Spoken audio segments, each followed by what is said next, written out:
Hello and welcome to my tarot channel. Welcome to another video from me.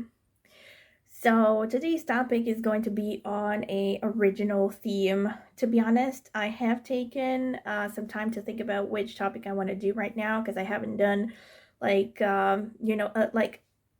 let's say romantically oriented reading in a long time. I've only done the predictions, the monthly predictions, because I haven't had any time to focus on anything else. I have taken your suggestions into account. I know there were a bunch of people who suggested that I do topics like how do men see you, what do men find attractive about you, something about the future spouse.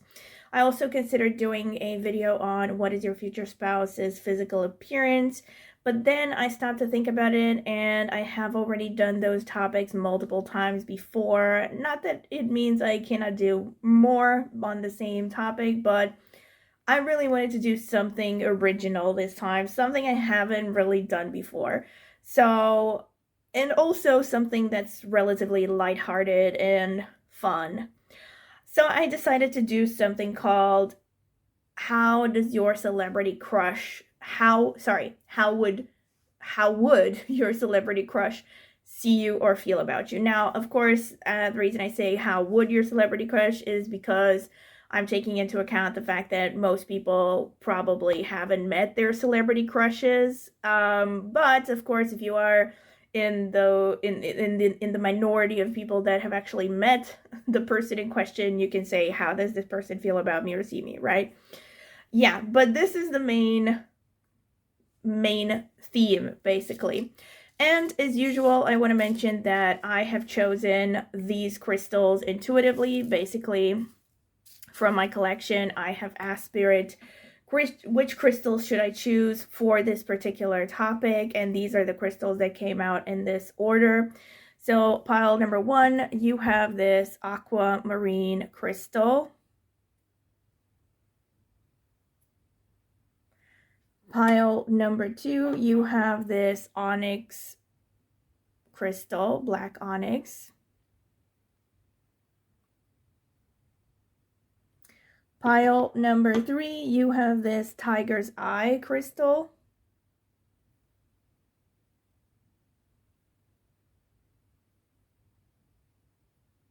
All right. Pile number 4, you have this quantum quattro crystal.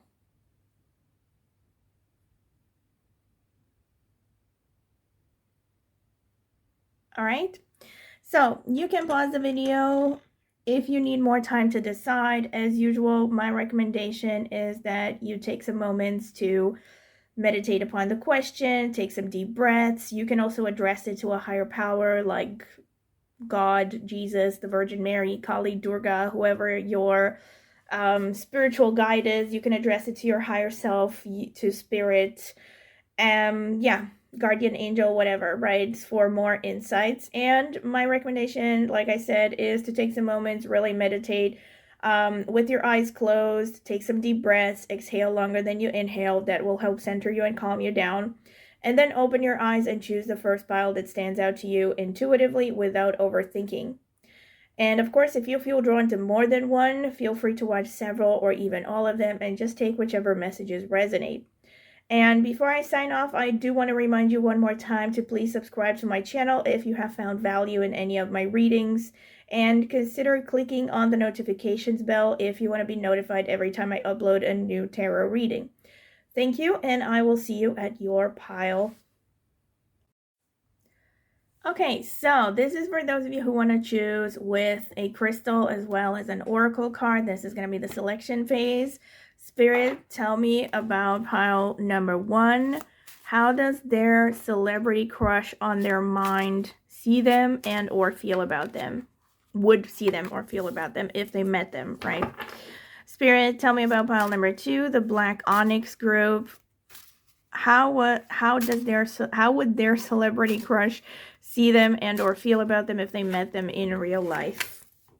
Spirit, tell me about pile number 3, the tiger's eye group. How would their celebrity crush see them and or feel about them if they met them in real life? Tell me about the fourth group, the Quantum Quattro. How would their celebrity crush see them and or feel about them if they met pile number 4 in real life? This is conflicted. Tell me, Spirit, about this one. Okay. So let's see what we have here. Pile number 1, we have 26 transformation. All right. Pile number 2, we have 30 white rose of hope. Pile number 3, we have 52 sea witch. Pile number 4, we have 44 stranded. Okay, trying to arrange the decorum over here. All right. Okay, so this is for those of you who want to choose with a card as well as the crystal. These are your options. So pile number 1, you have this card over here and or this aquamarine crystal.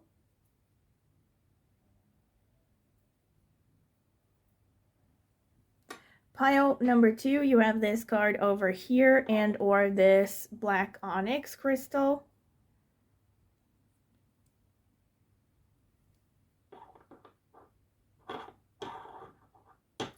Pile number 3, you have this card over here and or this tiger's eye crystal.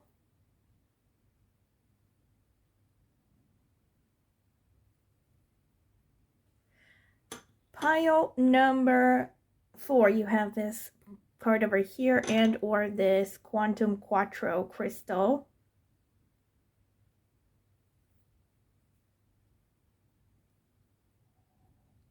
Okay, so these are your options. Once again, I will mention the fact that I have chosen these crystals intuitively from my collection. I ask Spirit, you know, which crystals I should choose for this topic. These are the crystals that came out in this particular order.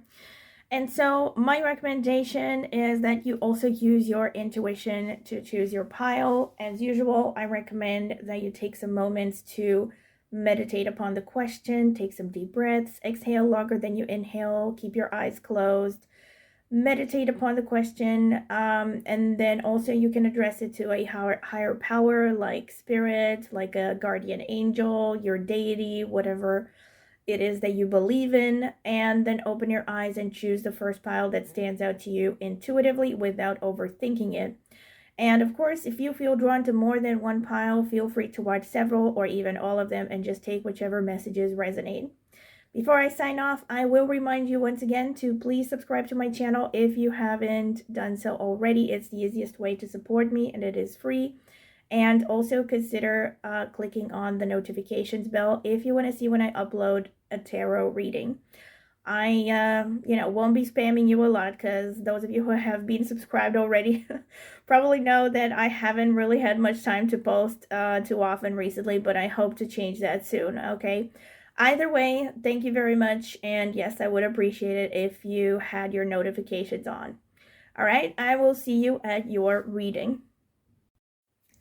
So welcome pile number 1. This is your reading if you have chosen this aquamarine crystal and or this card with the number 26 transformation, the woman with the butterfly dress. I'm going to be reading the description for the oracle card from the booklet after I take out all the other cards as well. So this is going to be the shuffling / selection phase. I am going to add timestamps so you can skip directly to the interpretation if you don't want to sit through this. Okay. So let's see, I'm going to start with the oracle cards. Actually, no, I'm going to start with the tarot cards because those are the ones that take longer. So, Spirit, tell me about pile number 1, the Aventurine group. How would their celebrity crush see them and or feel about them if they met them in real life?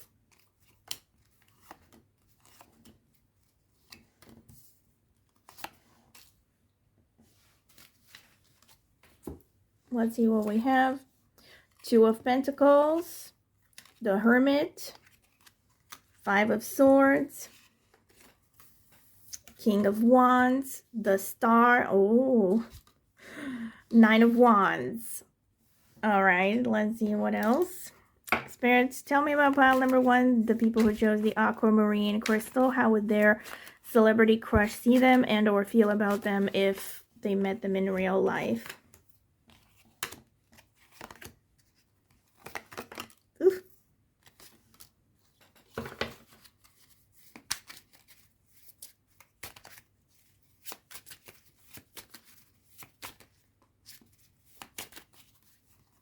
Why is it so hard to pick up a sixth card? Okay, finally. We have Queen of Swords. We have the Death card. We have the 10 of Pentacles. Oh, the Tower. Interesting. I think this is the card that flipped over 3 times, like Spirit was really trying to convey the energy of the Tower, I guess. And we have the Fool. Whoa. And we have the Moon. Okay. I'm seeing some themes over here. I'm going to get some clarifications right off the bat. I want to clarify some stuff. Please clarify the Moon, Spirit. Please clarify this one. Okay. Knight of Swords. Okay. And also, please clarify the Death card for me, Spirit. Queen of Wands. Ooh, intense. Like, this person would definitely have a strong impression of you. Like, you would make a strong impression on this person. That's what I'm trying to say. All right, let me get the Oracle cards now. I really wanted to use this deck, but it drives me crazy. I mean, I love these cards, but they're such a bitch to shuffle. Okay. I'm going to try to stay positive here because I need positive energy. Yes. Spirit, please tell me about pile number 1, the Aventurine. All right. Trying not to lose it. I mean the deck under the desk again. Spirit, please tell me about the Aventurine group. How does the celebrity crush on their minds when they're watching this video feel them and or feel about them and or see them, all right? Tell me. Tell me, okay? Come on. Help me choose a card. All right, this one just really feels right. Whoa.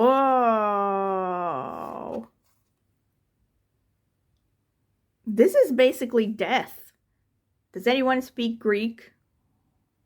I don't remember what Thanatos means, but I know it's Greek. I think it's connected to death, as far as I know. And the number here is, this is 50, this is 20, this is 3. This is 73. 73, right? Yes. So 73 boils down to 7 plus 1. 7 plus 3 is a 10, and that boils down to number 1 in numerology. So it really does match the rest of the energies that I see from the tarot cards. Number 1 is ruled by the Sun, and you have the King of Wands, and you also have the Queen of Wands, and then you also have the Death card coming out. So yeah, I'm going to get into it at the end. Spirit, tell me about pile number 1.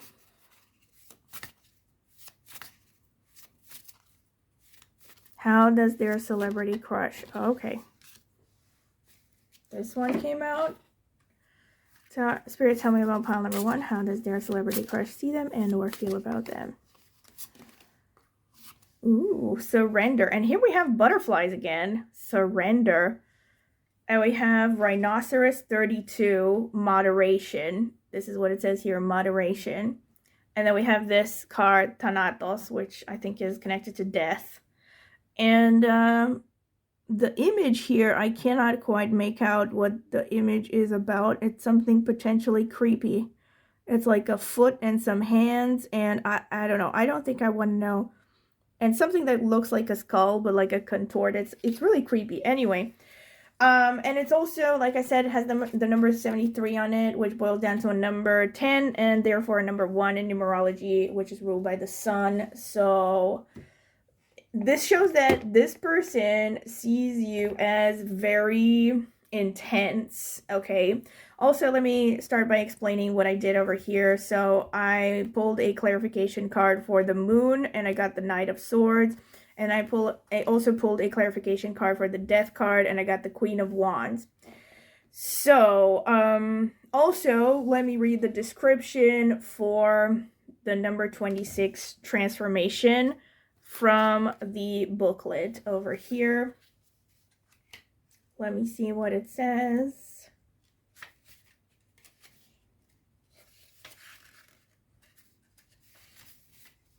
Process, identity, seek answers. A woman is dressed in a red polka dot dress. The upper part has already begun the process of transforming into a butterfly. With her hand, she touches her chest. Is the butterfly a part of her body? Is it a symbol of her soul? Is the woman transforming into a new life? This card leaves us with more questions than answers. Maybe you will find answers by thinking about how you would respond to these questions. Am I the person I would like to be? What can I do right now to transform some small part of myself? Wow. All right. Deep. And also we have, hello, transformation. We have butterflies here showing up again, symbols of transformation. We have the number 26, which boils down to a number 8 in numerology, which is ruled by Saturn/Pluto and is connected to the energy of Scorpio. We also have the Death card, which also is more Scorpio energy. And then we also have the Tower, which to me is like really intense energy as well, underneath the King of Wands, and you also have the Queen of Wands. So I'm seeing that in any case, you would make a very powerful impression on this celebrity crush. Like, they would see you as someone who, first and foremost, they actually see you as someone who has it together, because we have the Two of Pentacles clarified by the Queen of Swords. And the Queen of Swords is also Aquarius energy, right? And it's also a very like no nonsense, kind of down to earth energy. Someone that does not really, someone that is not easily fooled, you know, like someone who doesn't, like, would not have the wool pulled over their eyes, right? And they can see through any crap. So they would see you as someone who is very balanced, like very composed. You know, you have your SHIT together. And then you have the Hermit, clarified by the Death underneath, clarified by the Queen of Wands. They definitely sense that you have a lot of fire underneath the surface. With the Hermit energy, this shows someone who chooses to be alone in many ways. I think they see you as someone who, it depends, like sometimes it might mean that they will see you as a loner in some ways, but then they also just see you as someone who does not easily mingle with the crowd, like someone who chooses to pursue their own path because you want to stay true to yourself, and that you're not the kind of person that easily opens up to just about anyone, right? Like you would rather have like a select group of friends, like fewer friends that are true friends and people who really know you and accept you for who you are, rather than, you know, surrounding yourself with a lot of acquaintances, but, you know, not having close connections, basically. I think they see you as someone who is really intense. You could also be someone who has a lot of Mars energy in your horoscope. The number 9 is showing up a lot. The number 5 is also showing up two or three times, I think. So I'm seeing a lot of heavy fire energy here. So the Knight of Swords also comes out to clarify the Moon. I think with respect to how they see you overall, they see you as someone who's really fiery. They see you as someone who has a certain aura about you. They definitely see you as someone who has the potential to become something really major. And the reason I say that is because of that transformation card. And then you also have the Star clarified by the Fool over here, right? Hold on, I'm going to get another clarification because I want to know something. Please clarify the Fool over here, Spirit. Please clarify the Fool for me. Please clarify the Fool for me. Ace of Pentacles. Oh my god, I'm blowing away my petals over here. Anyway, this person would definitely have strong emotions about you. They would definitely, the reason I say that is because the Star clarified by the Fool, clarified by Ace of Pentacles, this shows that you would make a very strong impact on them, right? They would see you as someone who potentially is even like very attractive, like someone who is definitely charismatic, right? They would see you as someone who is a little bit, you know, like their type in some ways. And the Fool definitely suggests that they would have strong emotions about you. And this is further also kind of confirmed by the Knight of Wands, clarified by the Moon, clarified by the Knight of Swords. This can actually show that they would at first fight off their emotions towards you.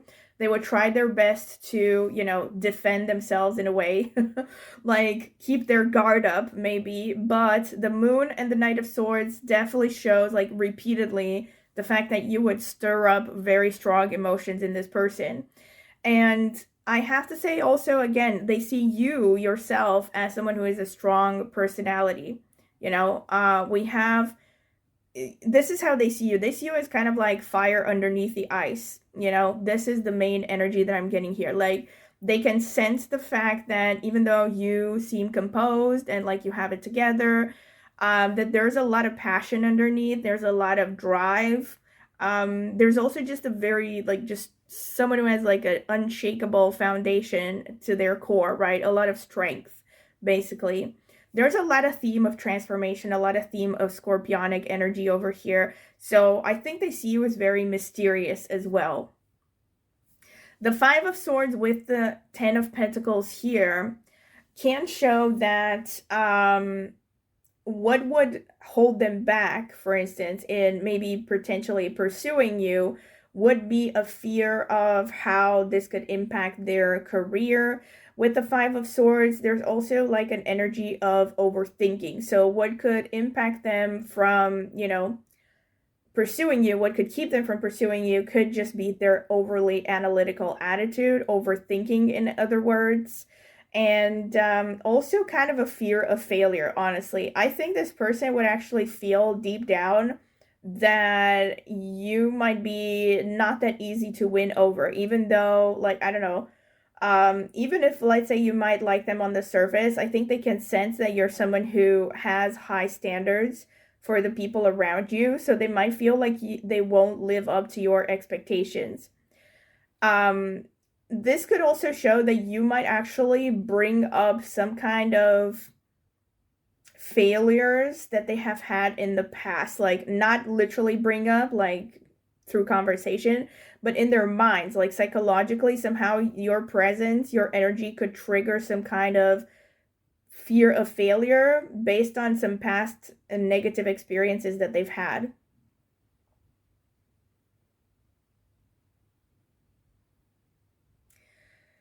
They also see you as, I think they see you as someone who potentially has gone through some hard lessons in life. I feel like they can sense the fact that there's a lot of substance to you either way. There's a lot of depth over here, right? So like they see you as someone who has layers, like Shrek.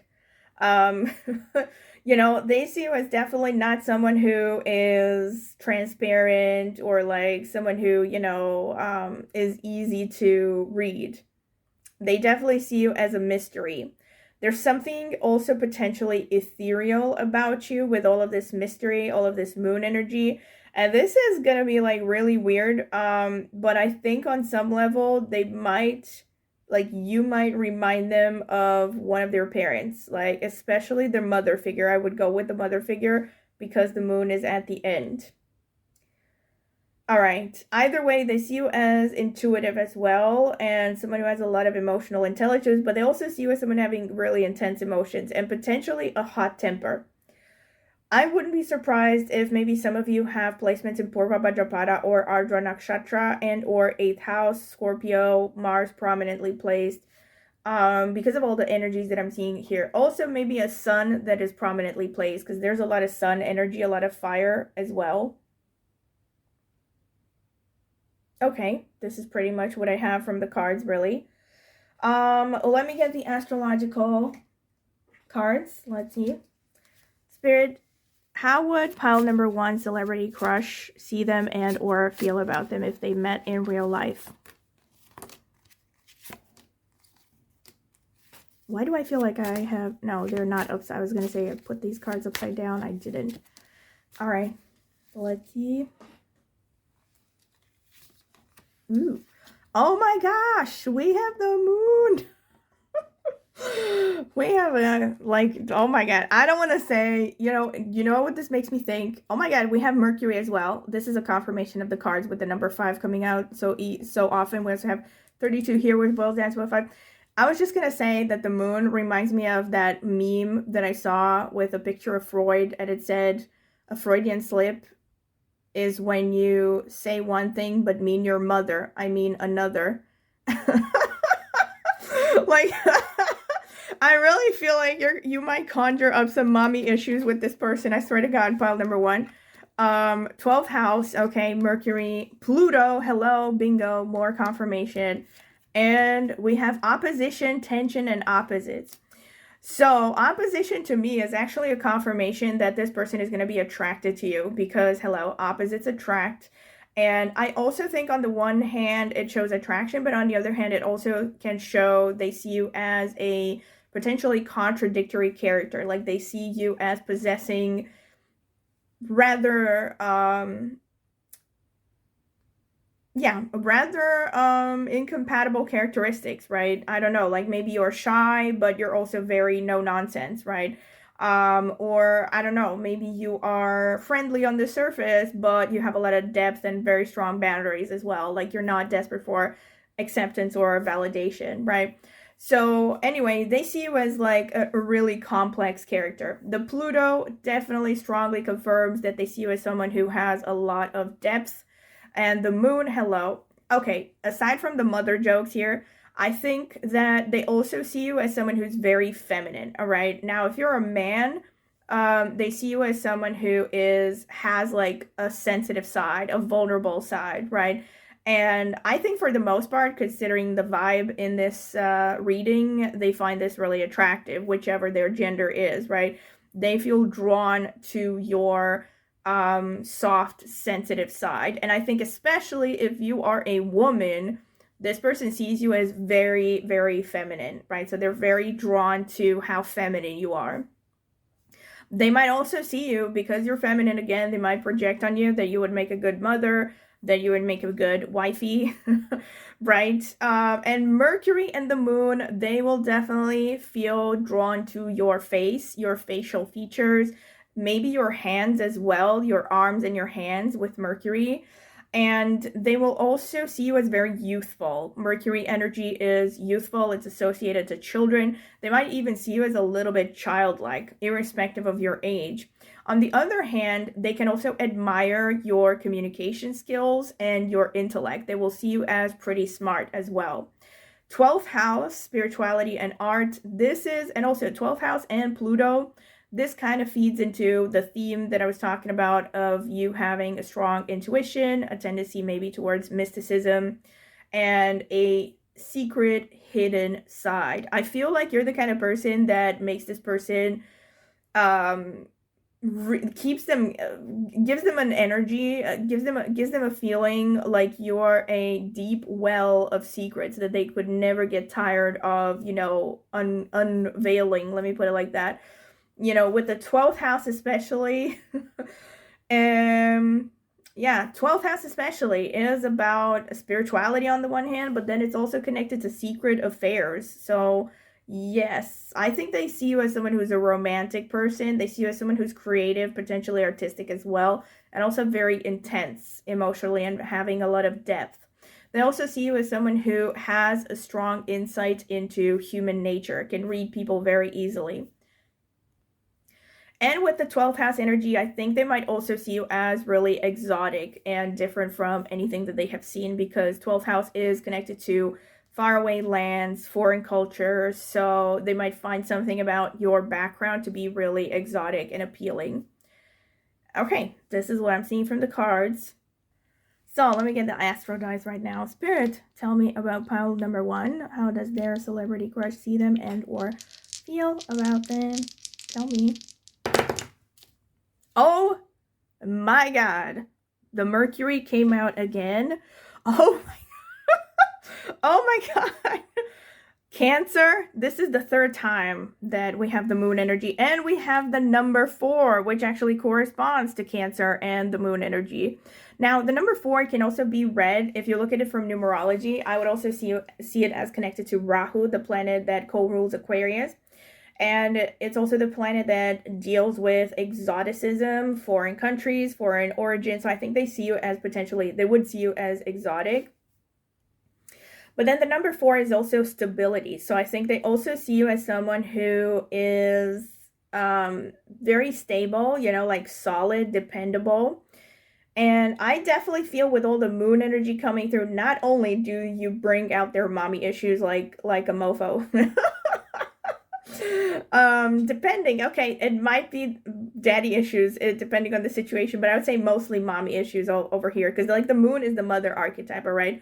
I think this person would also project on you that you would make a good housewife, especially if you're a woman. If you're a man, again, they see you as someone that would be great to like cuddle with and like, have like cozy nights on the sofa with someone that they would see as kind of a sanctuary, away from the crowds and the noise and the outside world, someone they could nest with, basically. And I think they might also, like, depending on the situation, they might see you as someone who is patriotic. Like, I know this sounds weird, but I don't know. Maybe if you wear traditional clothing or something, they would see you as someone who, is, like, proud of your origins. And, of course, Mercury just reinforces everything I talked about previously, right? They definitely see you as very youthful. They might also see you as intellectual. So I feel like this celebrity person could be maybe a little bit of a sapiosexual, like people who are turned on by intellectualism, like intelligence, right? So I think they could really admire the fact that you look like that smarty, nerdy, whatever it is. Like, they see you as someone who's intellectual, not just nerdy as in, I don't know, someone who memorizes comics or something, but they see you as smart. They see you as good at communication as well, and also possessing a lot of youthfulness as well. Yeah. And now I'm also going to take some astrological notes. I was just looking at these because honestly, I have not used them in like probably 2 months, so I don't know how I'm going to clean the dust balls that come out of them, but anything for the sake of the art here. Sorry if you're gonna see the dust balls. Anyway, so tell me, Spirit, about, okay, one of them just popped out. Spirit, tell me about pile number 1. How would this celebrity crush on their mind, see them and or feel about them if they met them in real life?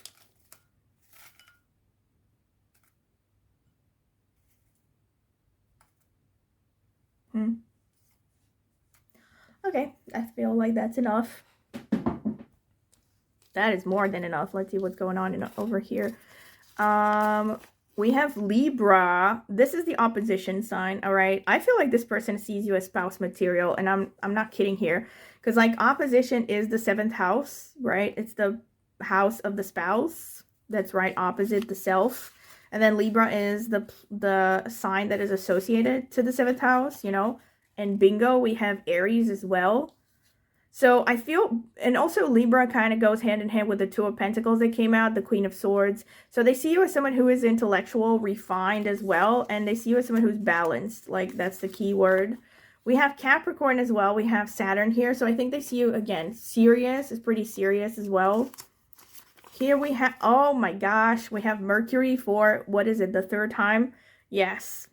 All right. I don't need to tell you because you probably already memorized the lesson. Okay, we also have Ketu. This is the co-ruler of Scorpio in Vedic astrology, so I would see it as a confirmation of Scorpio energy showing up as well. But then Ketu also has a specific connotation of being connected to past lives. So I think that this person might actually feel some instant connection with you because of this. They might feel like they've known you before. You might give them a feeling of deja vu. Gemini again. Oh my gosh, so much Mercury going on. So yes, this person definitely sees you as, oh my god, with all the butterflies coming out, they might see you as a social butterfly as well. Like, they see you as kind of like that Tinkerbell sort of energy. Or if you're a man, maybe a little bit of a Peter Pan energy. Like, there's something eternally youthful about you. Oh, wow. We have Bharani in Aries, which is ruled by Venus. Yes, hello. This is a very sensuous energy. That definitely explains the Thanatos coming out. Like, Bharani is connected to death, but I'm not going to get too much into it. We have Purva Falguni, Venus falling in Leo. There's that Leo that was showing up through the King of Wands, Queen of Wands.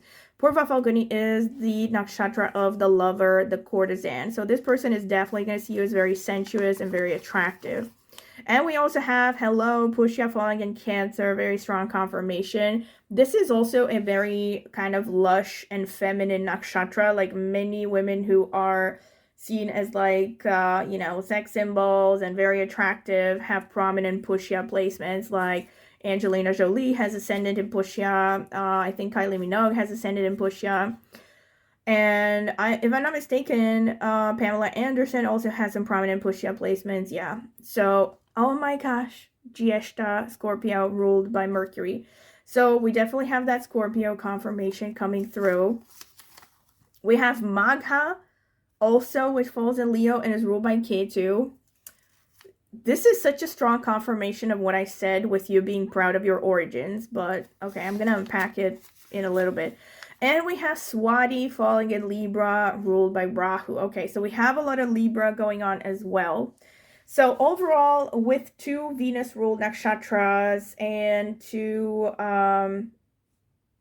well, no, not 2, just 1 Sun-ruled nakshatra, this person definitely sees you as very attractive, very sensuous. Bharani has a kind of like dark attractiveness to the vibe. Oh my god. For those of you who know Vedic astrology, you're gonna, I mean, you know, probably, you already know, all right? I did mention mommy issues, okay? I'm not gonna open up that can of worms, but you know what I'm talking about with Bharani, okay? For those of you, like, who don't know what I'm talking about, just do a little bit of a Google search about Bharani, because I don't want to get into that theme over here, but anyway, aside from, like, literally you might remind them of someone in their family. This is, like, repeated here. Okay, I was joking about the mommy issues, but it could be someone else. Either way, Bharani has a lot of sensuous energy. It's a very feminine, but kind of like a dark, sensuous, like an overripe fruit sort of feminine. Lana Del Rey has strong Bharani placements, for instance, and her art is typical for Bharani. It's like very, you know, it's like very lush, very sensuous, but there's a lot of heaviness to her lyrics and her vibe as well. And also her whole aesthetic is kind of like a dark seductress sort of, you know. I mean, I remember one time, like ages ago, I read in an interview that she describes herself as like gangsta Nancy Sinatra or something like that.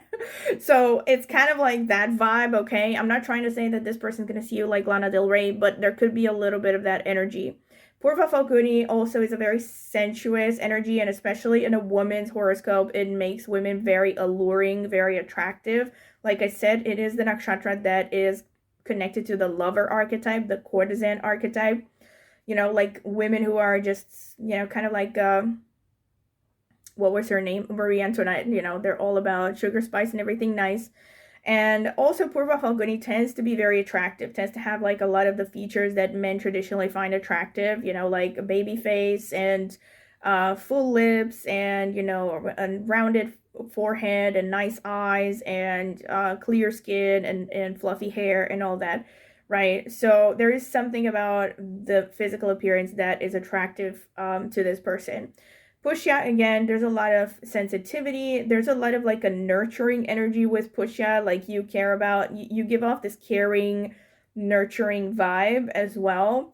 And then Giesta also explains the drive and the ambition. Like, you give a vibe of you're going places. This person sees you as, you know, definitely reaching some mountaintop at some point in your life, right?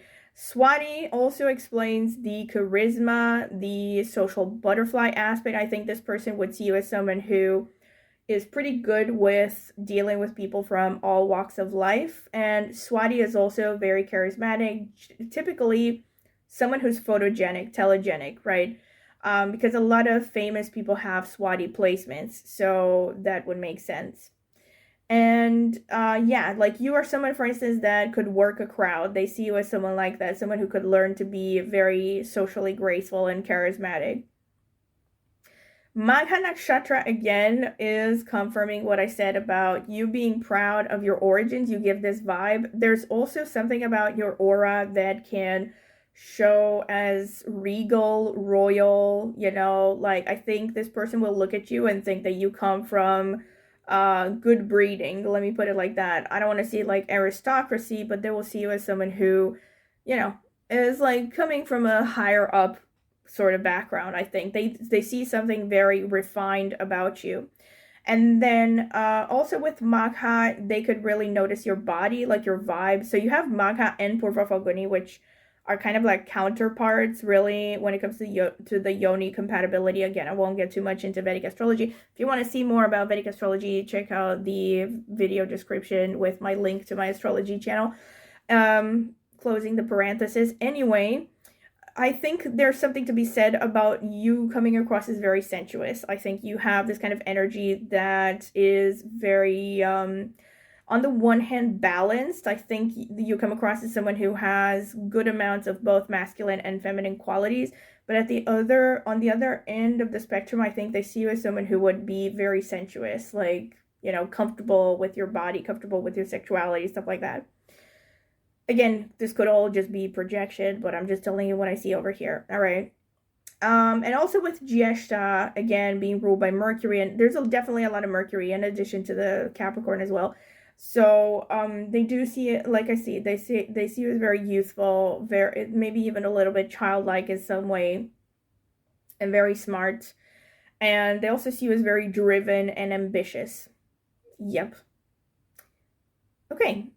And also with Aries, again, kind of a pioneering spirit, potentially a little bit daring as well. Like they see you as a kind of dichotomous mix of like daring, but like also having your SHIT together and being pretty balanced, you know, like not over the top. Okay, this is pretty much what I see. I feel like there's a lot of great like harmonious messages coming through in this reading. I hope you have enjoyed it, pile number 1. And don't forget to comment in the comment section with anything you would like to share about this reading, how you liked it, what you like, what you didn't like, how you felt it resonated with your energy.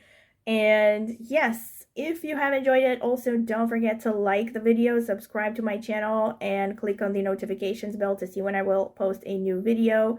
Also, if you would like to support my channel further, you can do so by clicking the join button, becoming a member in exchange for a small monthly fee. I don't know, also leaving a donation or sharing this video with as many people as possible. That would definitely help. Aside from that, if you are interested in getting a private tarot reading, I have left my email address in the video description. You can email me for a pricing list and other details. I've also left a link in the video description to reviews I have gotten for private readings before, in case you want to check them out. Might help you decide if you want to get a reading from me. And then last but not least, like I mentioned, I also have an astrology channel that has been around for far longer than this channel, and I will be linking it in the video description as well. I focus there mainly on Vedic astrology, but also with some insights from tropical and other astrological systems and occasional numerology. I have been into astrology for more than 20 years now, more than 10 years into Vedic astrology, so I use a lot of my experience and my insights in all the videos that I have posted. So yes, if you're curious about astrology, go ahead and check out my channel, maybe subscribe to that as well. I would greatly appreciate it. Thank you very much for listening, and I hope to see you at my next tarot reading. Bye! Hello, pile number 2. This is your reading if you have chosen this card over here, number 30, the White Rose of Hope, and or this black onyx crystal. This is going to be the card selection phase, and I'm going to add timestamps if you don't want to sit through this, so you can skip directly to the interpretation. All right.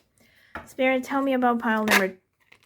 Okay, that one just flipped out like that. All right. Tell me, Spirit, about pile number 2, the people who chose the black onyx crystal. How would their celebrity crush feel them and or see them, feel about them and or see them if they met in real life.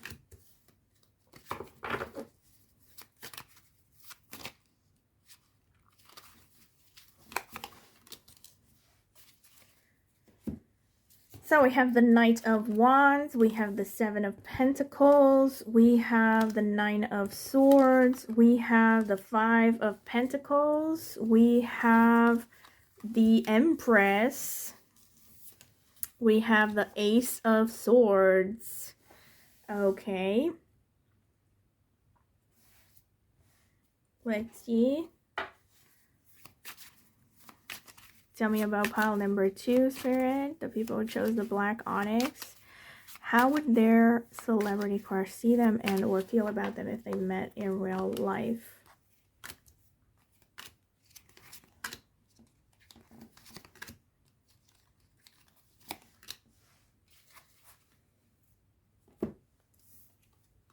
We have Judgment. Oh, wow. We have the Chariot. We have the Six of Pentacles. We have the Eight of Pentacles. We have the Wheel of Fortune. And we have the Ace of Pentacles.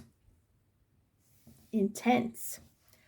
All right, let's see some more cards. Spirit, tell me about pile number 2, the people who chose the black onyx. How would their celebrity crush see them and or feel about them? Ooh, 39, Peacock, Prosperity. 39 is 3 plus 9. That is a 12. That is boiling down to a number 3, which is Jupiter in numerology. Spirit, tell me about pile number 2, the black onyx crystal. How would their celebrity crush see them and or feel about them? Guardian Angel. Oh, wow. I just got that song in my head. Like, oh my god, that song is ancient. Girl, you're my angel. You're my darling angel. La la la. I don't remember what the lyrics are, but I think who sang that? I think it was Shaggy. God, it was ancient anyway. Let's get my favorite deck. I'm being sarcastic because, gosh, this deck is just killing me. It's so slippery. It's slippery when dry. Anyway, Spirit, tell me about pile number 2. How would their celebrity crush see them and or feel about them if they met them in real life? Tell me, Spirit.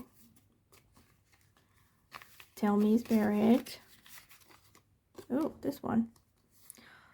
The Medallion, number 59, which is a 5 plus 9, which is a 14, which is a number 5 in numerology that is ruled by Mercury, the Medallion. All right. Oh, wow. The Medallion seems like, you know, it's going hand in hand with the Ace of Pentacles. This person definitely is going to see you as someone valuable. You know, like someone very precious. My precious. Anyway. Number 30, White Rose of Hope. Let me read the description from the booklet for this card. Oh, we also have number 30 on this, like Jupiter. There's a lot of Jupiter energy here. Wow. You would definitely, like, inspire this person. I think they would see you as, like, superior in some ways. Okay, so number 30, White Rose. Oh my god, why did I read White Hose? It's 3 a.m., sorry. Anyway, White Rose of Hope. Sorry, I had to take a laughing break. So, the description is... Sorry, I had to take another laughing break. I don't know, I just got a visual in my head, the wrong visual. Okay, I gotta shut up. So, White Rose of Hope. Hope, beacon, solution, beginnings. We see a woman... Okay, I'm gonna stop laughing, I swear. Anyway, I don't know why, it's just, I'm sorry. You know, I got the wrong visual in my head, so I'm gonna shut up. So, we see a woman dressed in a blue gown, standing somewhere in a lonely landscape. Darkness surrounds her, but a shining white rose glows like a beacon and illuminates the night. maybe this woman is lost. Maybe she is uncertain about her feelings. Yet, thanks to the light of the flower, she can find her way. White roses symbolize hope, new beginnings, admiration, and young love. There are exciting times ahead. Wow. Okay. I already had the same feeling of like hope popping up also, like I said, with the medallion, the Ace of Pentacles, and, well, the overall energy of Jupiter, and then, hello, the guardian angel here.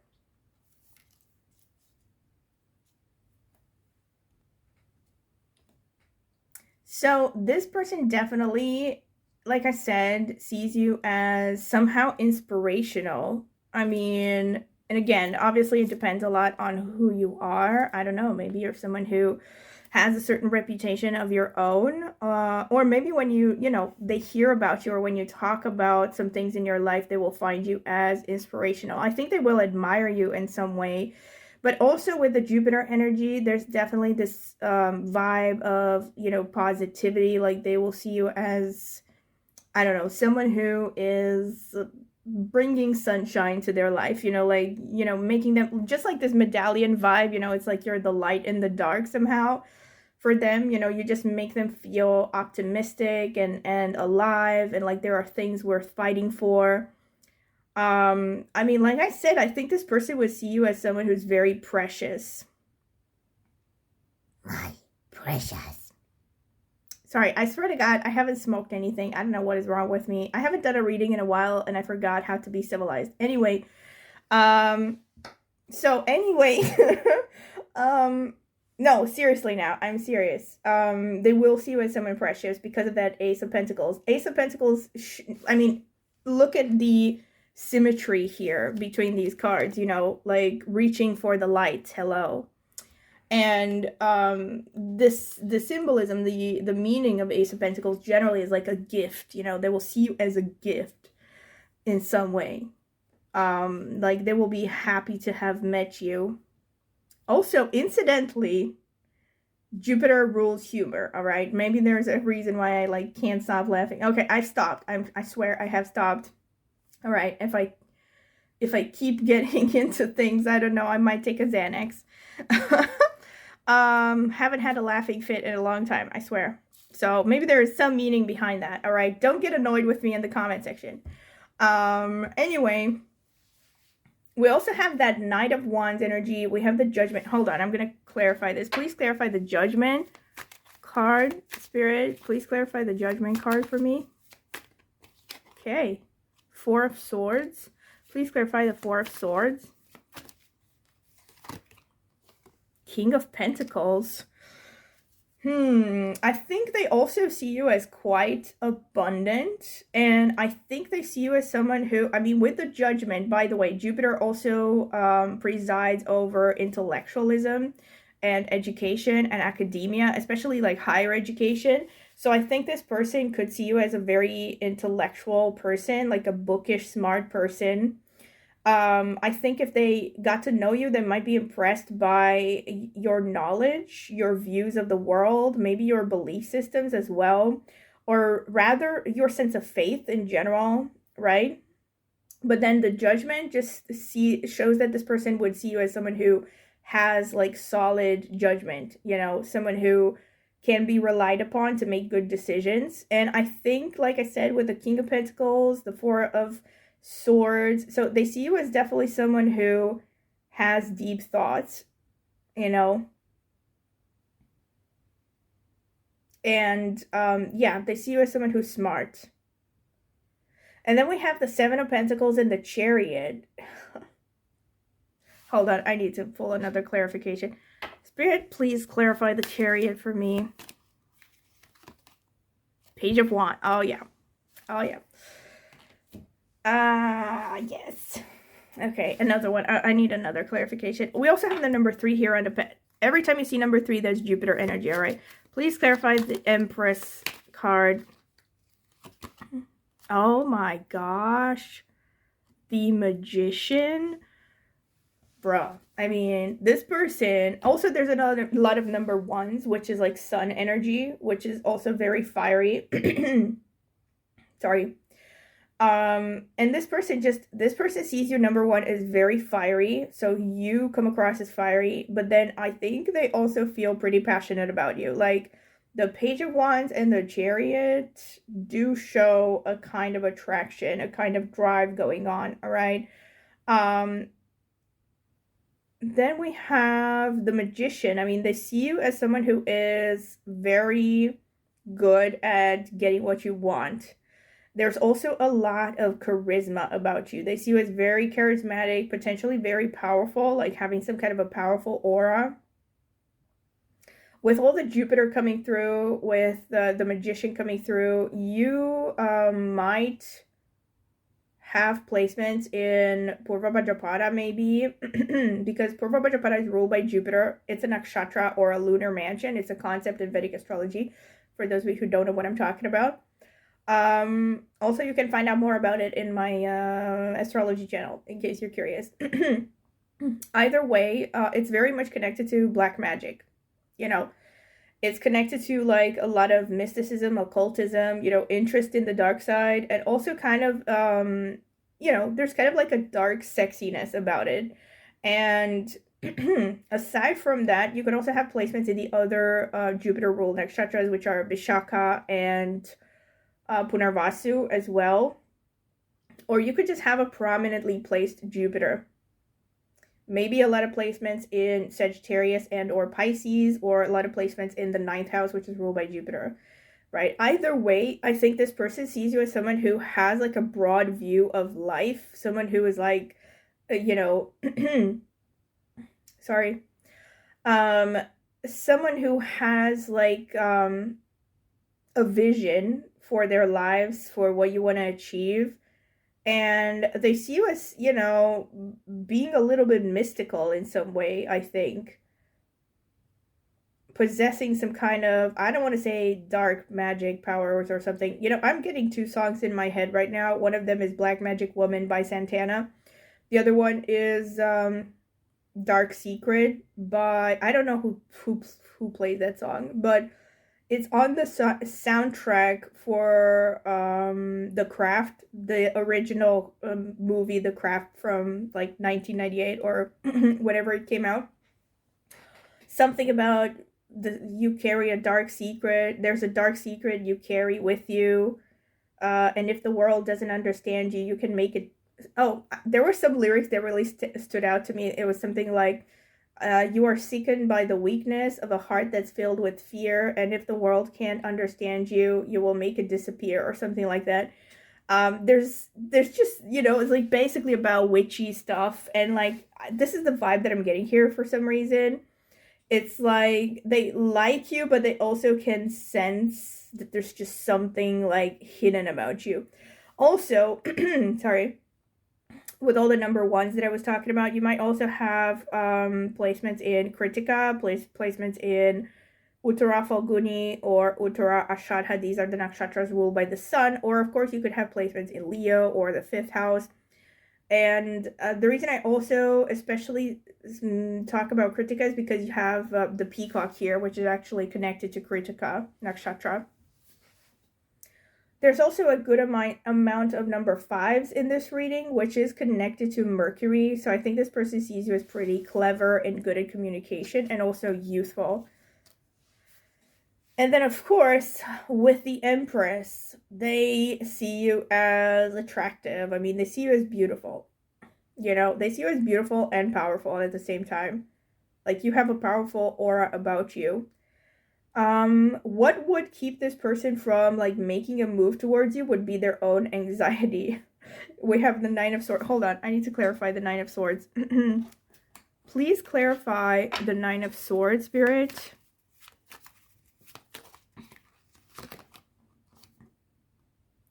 Page of Cups. Please clarify the Page of Cups.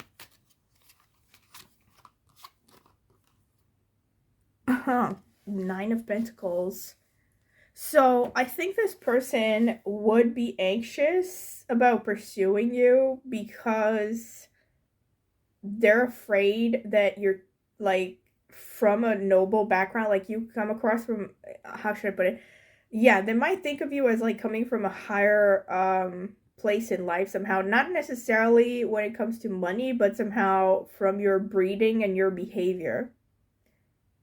And we also have that Six of Pentacles. I think the Six of Pentacles is about them thinking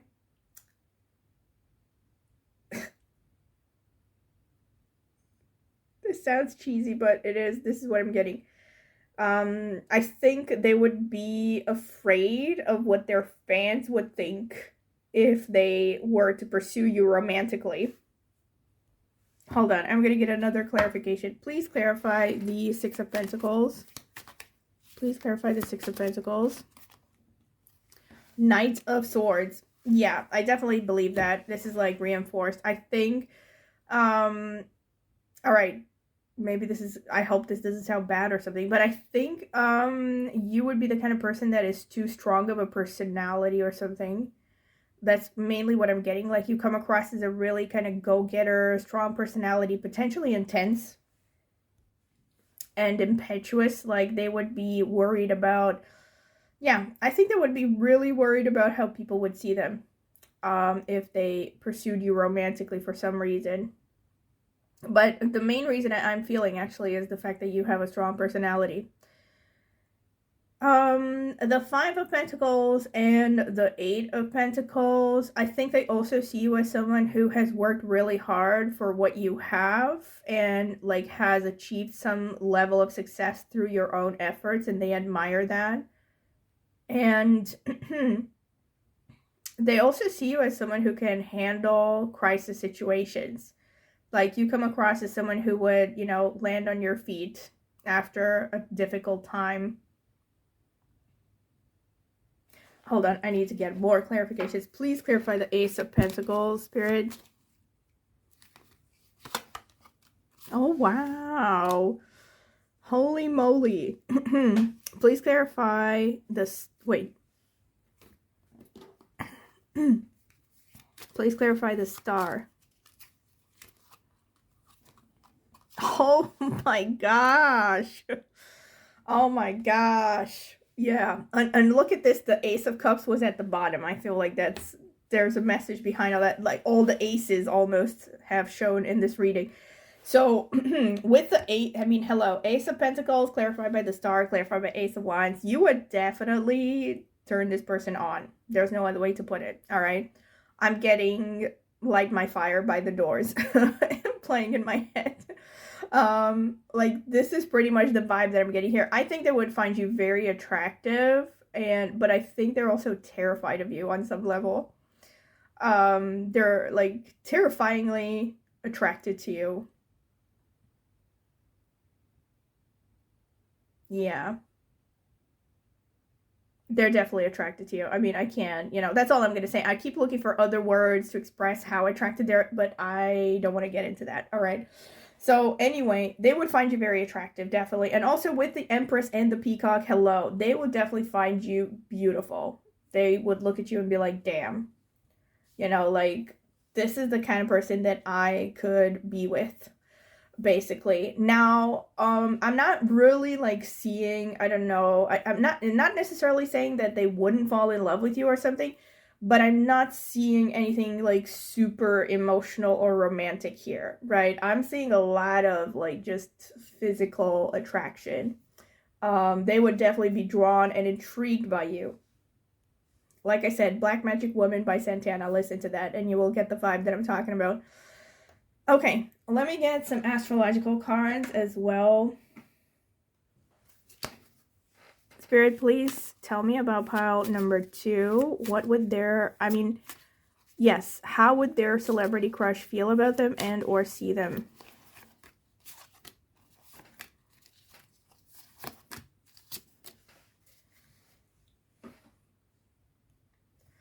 Oh my god, I lifted the first card and I forgot that the camera was off, so I put it back in and I lifted it again.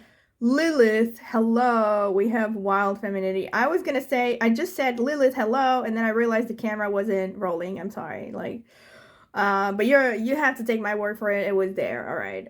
Okay. I mean, Lilith is a huge confirmation. And we also have Neptune, Dreams, and Spirit, all right?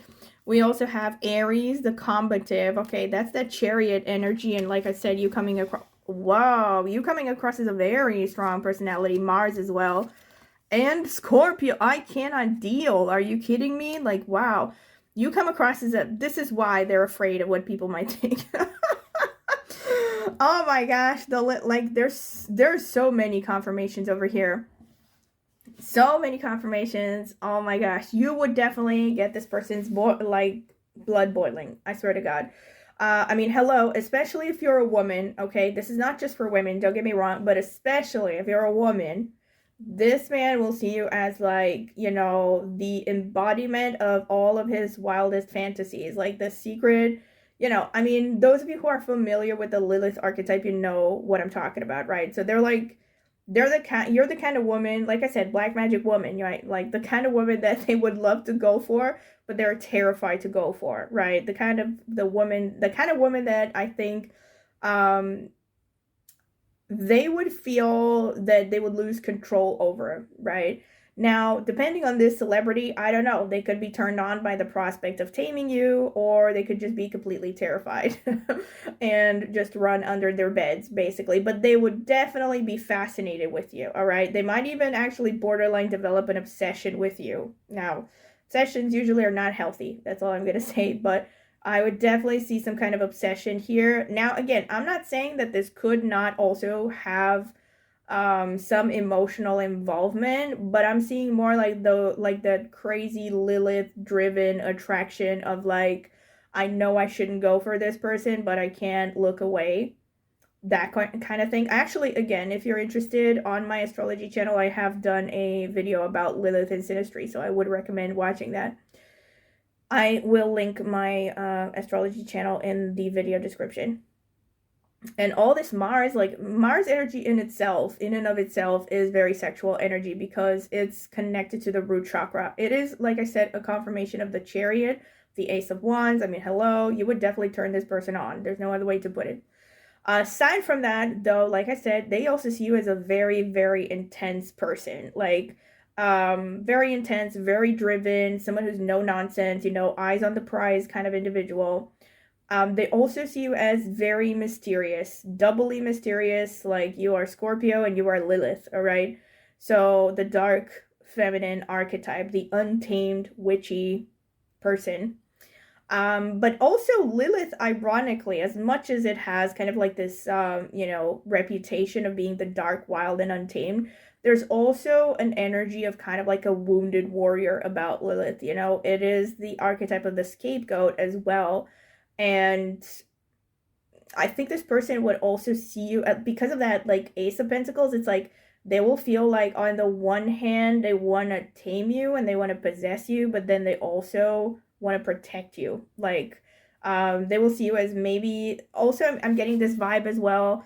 And just thinking about women who have had prominent Lilith archetypes, even though they might be very attractive, they also possess a kind of fragility about them, like a kind of like hidden vulnerability. You know, think about Marilyn Monroe, for instance, who also had a prominent Lilith. I think it was in her ascendant, if I am not mistaken. Of course, it does depend on what kind of Lilith you look at, but personally, I look at the two main ones are Black Moon Lilith and Asteroid Lilith, but then there are other Liliths worth looking at as well. So anyway, either way, basically, you make this person another song that I'm getting in my head is that song by, I have no idea who sang it. Was it Lou Reed? That's the name that I'm getting in my head, but it was something like, "Hey babe, take a walk on the wild side." Do you know that song, like something like do do do do do do do do do do? I don't remember what the lyrics were, but I do remember him saying, "Hey babe, take a walk on the wild side." So yeah, you're like the forbidden fruit for this person, right? The kind of person that mama warned him about, but he can't stop thinking about you. So, and again, I am mainly talking about this in terms of like female male archetypes because I know most of my viewers are women, but this definitely applies if you're a man as well. I mean, if you are a man, either way, this person would become obsessed with you. All right. and obsessed with possessing you as well. There would be control issues. Usually that's what happens with Lilith. Anyway, this is what I'm seeing. Let me get the Astro dice as well. Spirit, please tell me about pile number 2. What would their celebrity crush think about them and or, well, see, how would they see them and or feel about pile number 2? What do we have here? Oh my gosh. We also have Virgo. We have Virgo here. And we also have number 2. Number 2 can be Taurus. And we also have, I think this is Rahu, isn't it? No, it's not Rahu. It's Ketu. Yes, Ketu makes a lot of sense. So Ketu is the co-ruler of Scorpio. And it is connected to past lives. It's connected to mysticism, spirituality, everything that is kind of like hidden, you know. It also physically connects to petiteness. I really feel like in this pile, there's a vibe about you of being like tiny. Either, even if you're not physically tiny, there's just something about you that comes across as like delicate, potentially fragile. Like, this is the vibe that I'm getting. Many of you could also have something of a gothic vibe, you know. Like, you have very contrasting features. Like, you could have dark skin and maybe lighter eyes or something, or you could have very light skin and very dark hair. Something potentially that could happen physically. Also, the second house is the house of the face, the facial feature. So I think this person would definitely notice your face a lot. And then the Virgo, there's that archetype of, you know, the bookish librarian type. And there's also that vibe of intellectualism. So this person would definitely recognize you as really smart. I think they see you as analytical as well. And they see you as, this is maybe weird, but as kind of a naturalist. Maybe some of you are even involved in, you know, health fields potentially. Maybe also involved in research. I think they see you as kind of like the power behind the scenes sort of type. And I think they see you as quite attached to your family. That could be a thing. And also with the Ketu energy, this person could feel this instant past life recognition. Usually the Ketu energy shows past life connection. So it could be that when they see you, they will have this instant feeling like, hey, do I know you from somewhere? There could be like this vibe, like maybe you will, maybe you have Ketu energy in synastry with this person. So there could be like a past life connection of, you know, when you first see each other, you will, when they first see you, because you already saw them, they will recognize you as, you know, someone that they may have known in a past life. There will be like this instant connection. And depending on what planet is conjunct Ketu in synastry, if you have conjunctions, it will show the nature of the past life relationship. Right? So this is what I'm getting here with this. But either way, they see you as someone who's very mysterious. I mean, it's repeated so many times.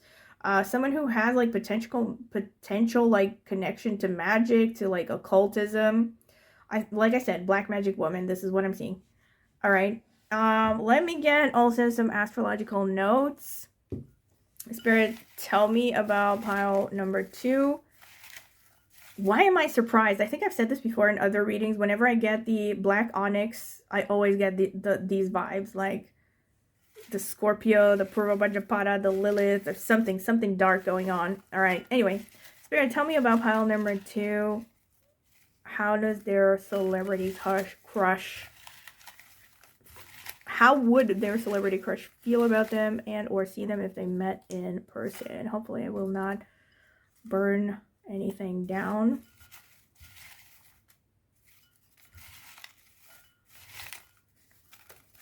Okay, I think that's enough. Yeah, this one as well. That's a lot of cards. Let's see. We have, oh wow, we have K2, the South Node, confirmation right off the bat. We have Cancer. Okay, so that's the moon energy.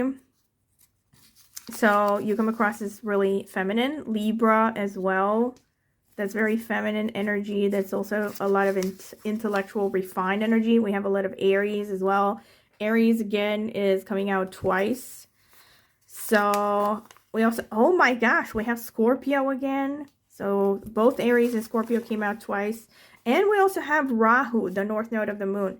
So I think you also come across as pretty exotic and non-conforming and independent to this person. Like there's something really unique about you. Revati, which falls in Pisces, is ruled by Mercury. Let's see. We have Vishaka, which is falling in Libra and Scorpio, ruled by Jupiter. We have Jyeshta, which also falls in Scorpio. So much Scorpio going on, right? And it's ruled by Mercury. Then we have Dhanishta. Speaking of Marilyn Monroe, she had moon in Dhanishta. Capricorn and Aquarius, ruled by Mars. Magha, which falls in Leo, is ruled by Ketu.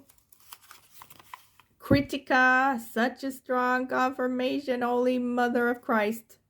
26 degrees Aries to 10 degrees Taurus, ruled by the Sun. Such a strong confirmation. I did tell you that Peacock was really telling me about the Kritika thing. Anyway, Uttara Bhadrapada, falling in Pisces, ruled by Saturn. You also have Neptune here.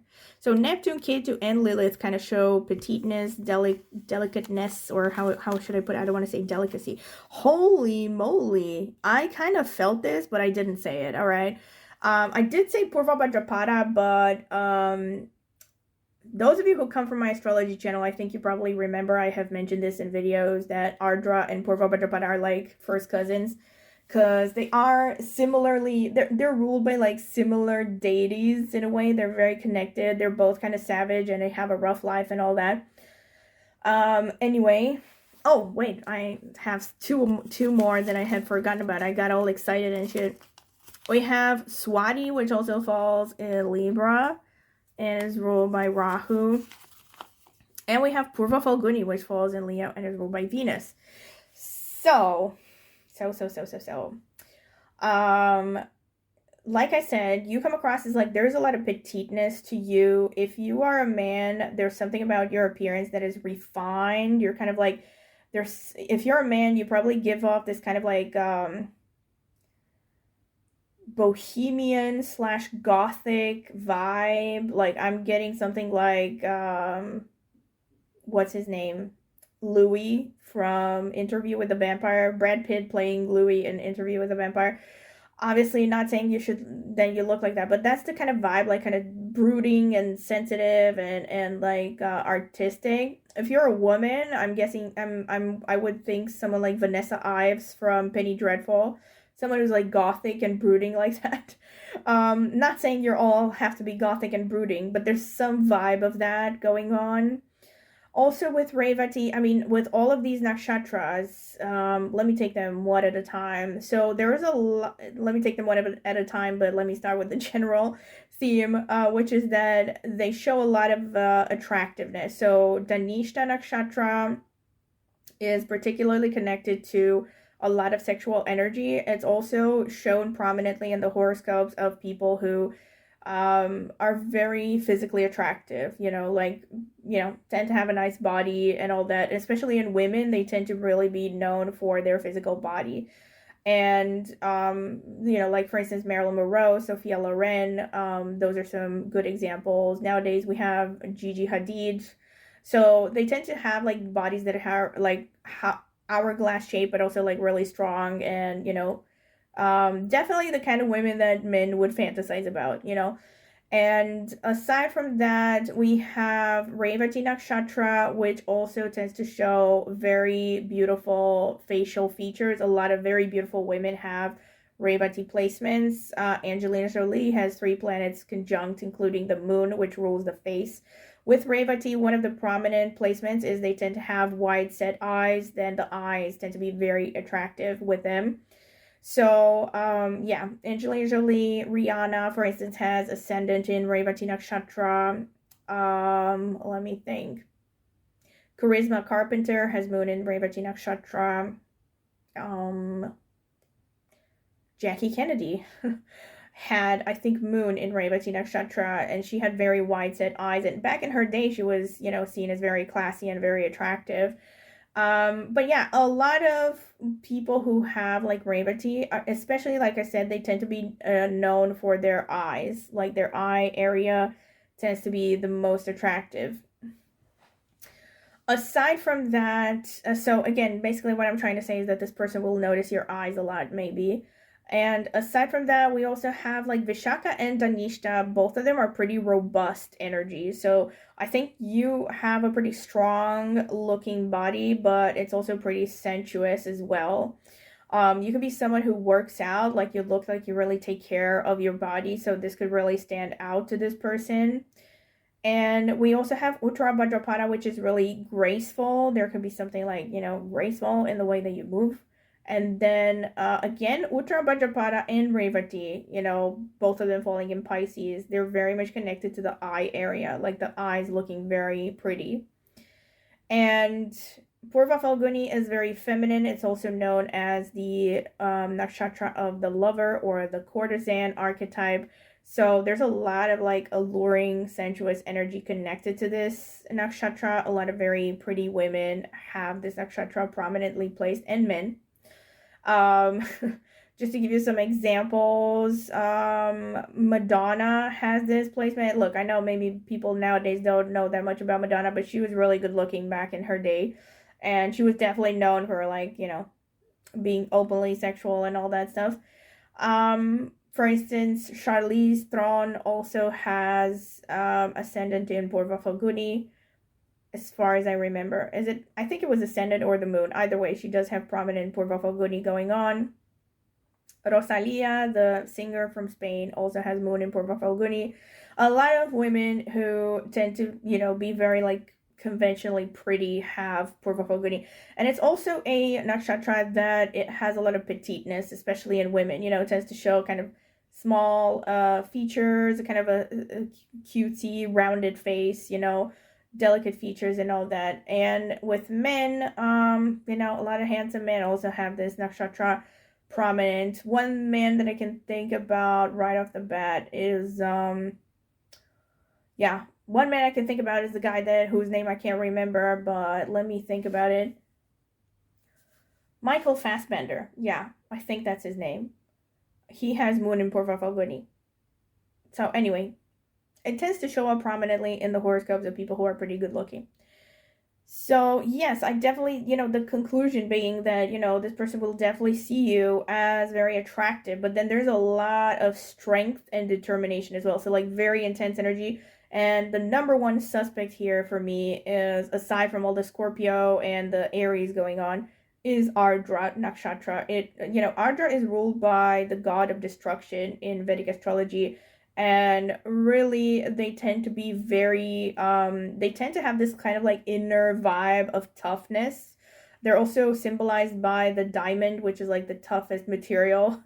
And it also has kind of a reputation, especially in women, to create potentially androgynous vibes, through temperament or through appearance, in the sense that, women who have these placements that have this nakshatra prominently placed, they tend not to care too much about gender roles. Let me put it like that. Just to give you an example, what was her name? Gosh, I'm having a problem with names now. Janis Joplin. Yeah, Janis Joplin had moon in Ardra. But nowadays, a lot of very famous, very acclaimed actors, actresses, famous people have prominent Ardra placements. And either way, they have a really tough core, Another example is Jodie Comer, the actress who played Villanelle on Killing Eve. Also has Mars in Ardra, as far as I remember. So again, not trying to say that you're gonna come across as some kind of a psycho or whatever, but you're gonna have that like vibe. You're gonna have that tough vibe. Millie Bobby Brown also has, well, she doesn't have like very prominent, but she has some Ardra going on. Also, the actress who plays Rhaenyra Targaryen, the grown-up Rhaenyra Targaryen, she also has moon, no, not moon, sun in Ardra, yeah, and moon in Kritika, by the way. So now again, not trying to say that everyone in this group is going to be androgynous and that's how you're going to stand out, but there's a lot of strength in your energy here. Also with Kritika, especially if you're a man, this person is gonna really love your masculinity, right?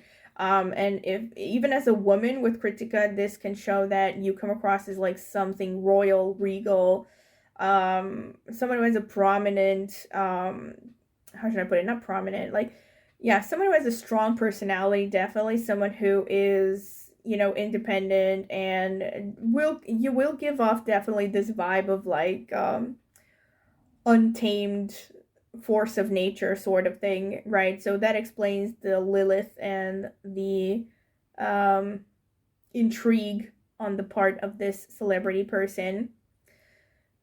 Yeah, and also Magha, last but not least, will show that, yeah, I'm definitely getting this vibe like this person will be just impressed with you because you have this very powerful aura. And then Magha will also show that you come across as someone who is proud of your origins. Like you hold your head high, like there's a healthy amount of pride with you. And Swati is also about charisma, knowing how to deal with people. And I think also with Uttara Bhadrapada, it's like you have a nice balance between, on the one hand, coming across as prideful, but also pretty personable, you know, like approachable as well. And with Rahu, there could be something real, definitely unconventional. I think this person is going to see you as unlike anyone they've met for the most part. This is the vibe that I'm getting. Like they won't even know where to place you exactly, like which category of people they should place you in. You will make a very powerful impression. Now, this is to complete everything I've said previously about this person finding you very fascinating and very attractive at the same time. But I think there will be, like, you're definitely, I feel for this pile, maybe, they will find you very attractive, but I think there could also be a chance that they're going to be confused about why they find you attractive. Like, maybe you're not their absolute regular type, you know? Yeah, this is the vibe that I'm getting. And like I was going to say with Rahu, there could be a difference in cultural background between you and this celebrity. So they can see you as exotic as well. All right, this is pretty much what I have for you, pile number 2. I really hope you have enjoyed this reading, and I really apologize for the laughing fit and, you know, other issues. But like I said, this is a Jupiterian, very Jupiter dominant energy as well, even though it didn't come through as much at the end. Vishaka did come through, yes, as a strong confirmation, because Vishaka is ruled by Jupiter. But yeah, I think that there is something to be said for having a laughing fit in a Jupiter ruled tarot spread. Anyway, I hope you have enjoyed this. Yes, please comment in the comment section with what you liked, what you didn't like, how it resonated, how it didn't resonate, with your energy, I mean, because you probably cannot know what this person would really think about you unless you really meet them at some point. But yes, and of course, if you have liked it, don't forget to subscribe to my channel. Click on the notifications bell to see when I will post a new video. Also, if you are interested in getting a private tarot reading from me, check out the video description. I have left my email address there. You can email me for a pricing list and other information. And I've also left a link to reviews that I have gotten for private readings before, in case you want to check them out. Might help you decide if you want to get a reading from me.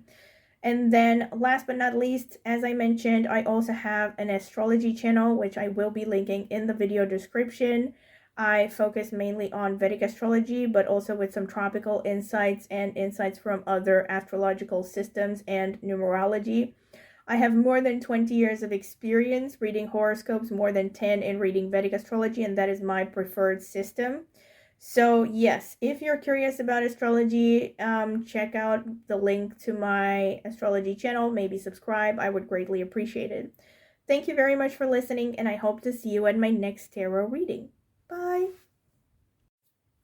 Welcome, pile number 3. This is your reading if you have chosen this card, number 52, with the Sea Witch. and or this tiger's eye crystal. So this is going to be the selection phase. I'm going to add timestamps if you don't want to sit through it, so you can skip directly to the interpretation. So tell me, Spirit, about pile number 3, the people who chose the tiger's eye crystal. Tell me about them. What would their celebrity crush think about them? Think about them, yes. How would they see them? How would they feel about them? Tell me everything, Spirit.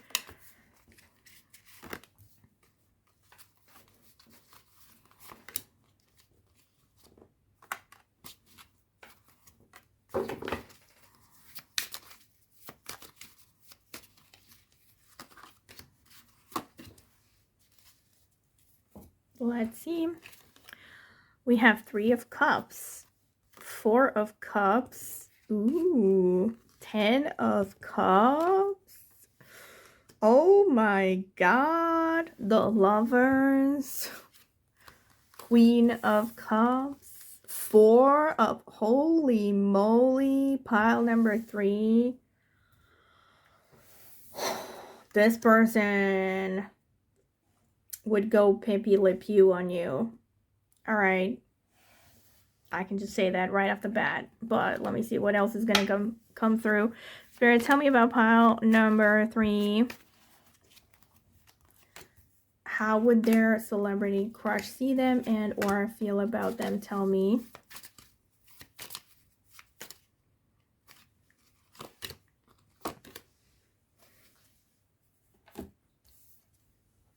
Oh wow, 4 of Swords, the Moon. Oh my God, the Lovers again?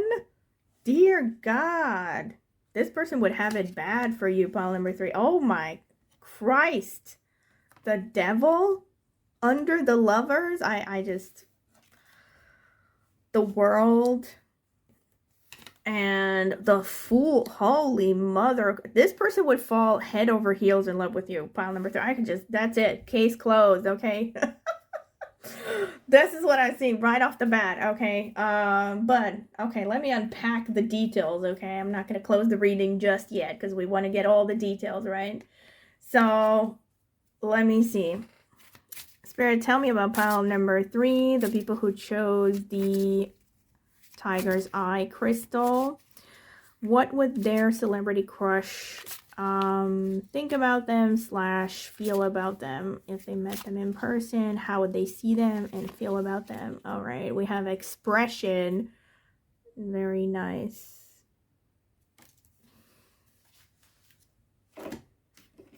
Spirit, how would pile number 3's crush see them / feel about them if they met in person? We have Sea Otter transformation. Number 18, that is a number that boils down to 9. In numerology, it's ruled by Mars. And my favorite deck, being sarcastic because it's slippery as hell, but I try to bear with it because I like it. Spirit, tell me about pile number 3. How would their celebrity crush see them / feel about? Come on. Oh, come on. Jesus. Tell me, Spirit. How would pile number 3's celebrity crush see them / feel about them if they ever met or if this celebrity ever saw them? Tell me.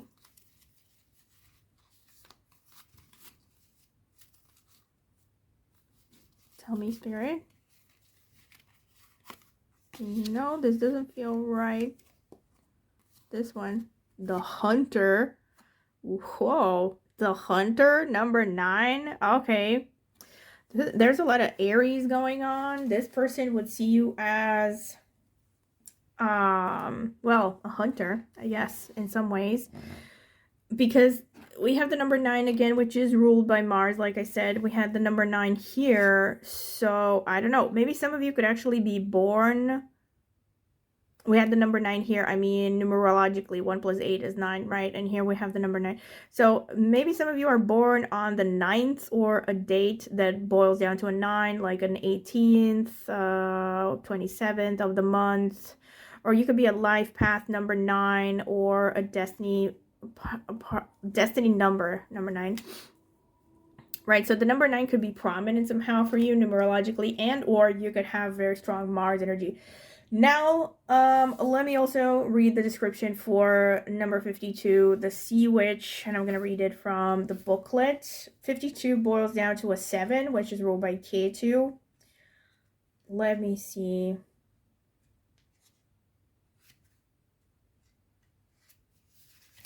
Innocence, joy of play, wonder. This small mermaid is called the Witch of the Sea. Instead of a fishtail, she has a jellyfish on the lower part of her body. Her hair sways behind her like flowing tentacles. She holds a windmill in her hand that propels her forward. A wide-eyed fish is her loyal companion on her ocean journeys. She is young and uses the magic of childlike thinking to dance in the waves, marveling at the wonder of life. So, and it's also like ruled, I mean, 52 boils down to 7, like I said, it's ruled by K2, is connected to isolation. I feel like this person right off the bat sees you as very intriguing and very magical in some ways. I'm getting potential Pisces energy as well. Maybe Purva, Shadha, Purva Bhadrapada, Revati placements could be strong. These are lunar mansions in Vedic astrology, if you don't know what I'm talking about. Uttara Bhadrapada can also be strong in your horoscope. And then let's unwrap all of this. Like pile number 3, this person, as I said when I was like selecting the cards, I don't know how many of you have watched that part, but this person would fall in love with you like head over heels. I mean, look at this mess. Like I haven't seen so much sappy romance since, gosh, I don't know. Since the ending of Pride and Prejudice, the BBC version. I mean, look at this. I mean, just look at these cards. You have the Lovers coming out twice, okay? You have 3 of Cups in the beginning. You have 4 of Wands clarified by the Fool in the ending. This person would marry you on the spot, basically. I mean, let me unpack things. Let me unpack things as well. I actually feel that this person will have this instant recognition with you. So the 3 of Cups is like a reunion, you know. I'm getting that song in my head of like, I met with you once upon a dream. I don't remember where that song was from. I think I mentioned it in other videos and people were like, no, you got it wrong. It's not from that movie. I thought it was from Anastasia. Was it from Anastasia? I Know You, I've Walked With You Once Upon a Dream. Or was it like Sleeping Beauty? I don't know. Whatever. Lana Del Rey has a cover for it anyway. So anyway, there's like this vibe of having met you before.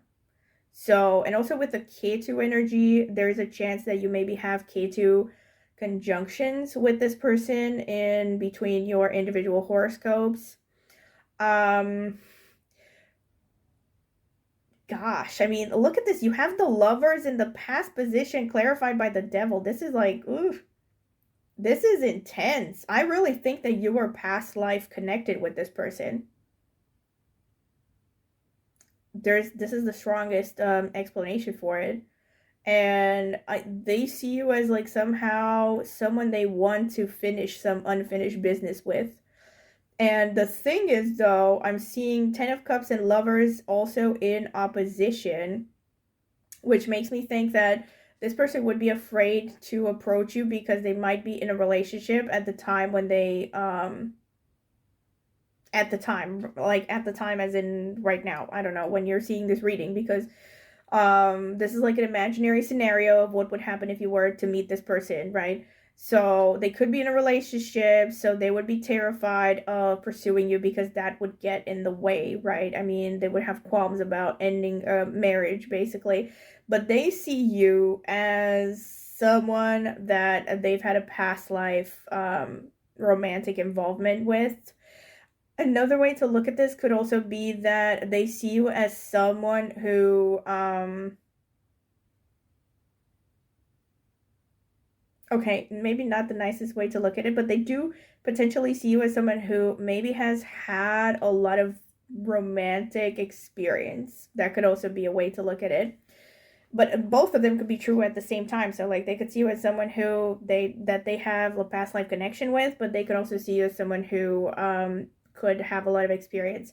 Either way, they do see you as someone who has a lot of Venus energy, a lot of seductiveness about you, a lot of beauty. They see you as like ideal marriage material. I feel like when they meet, if they meet you, when they would meet you, they would see you as like hitting the jackpot. You know, they would be like, oh my God, where have you been all my life? Literally.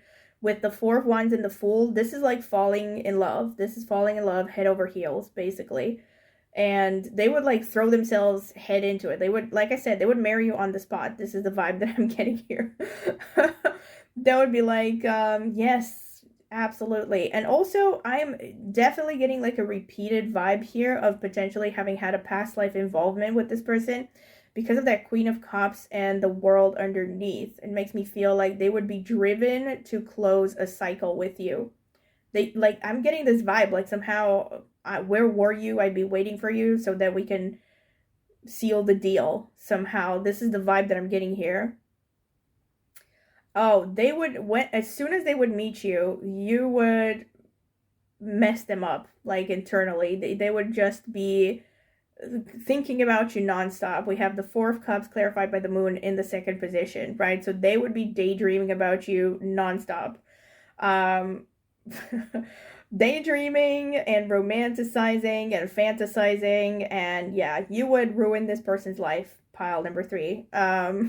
Like you would turn their life upside down. Oh my God, we have like two um symbolisms connected to water here. Yeah, we have the sea witch and we have the sea otter.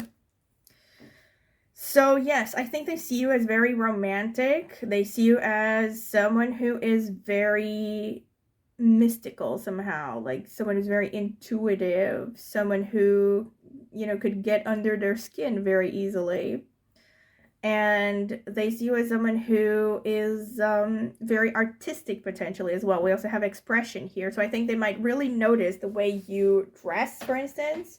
They might really notice something about your style, the way you carry yourself. I think they like that about you. And the hunter is, well, this is about how they see you slash feel about you. So it could be like both things at the same time. So on the one hand, they might see you as someone, like I said, who has this like strong warrior energy with that number 9 showing through. But then on the other hand, they could also just want to pursue you. Like, you know, they could, like, you could wake up this hunter archetype in them, basically. So, yes. I'm definitely seeing, like, you know, I'm just seeing that this person would be, like, really head over heels in love with you. And very attracted to you, definitely.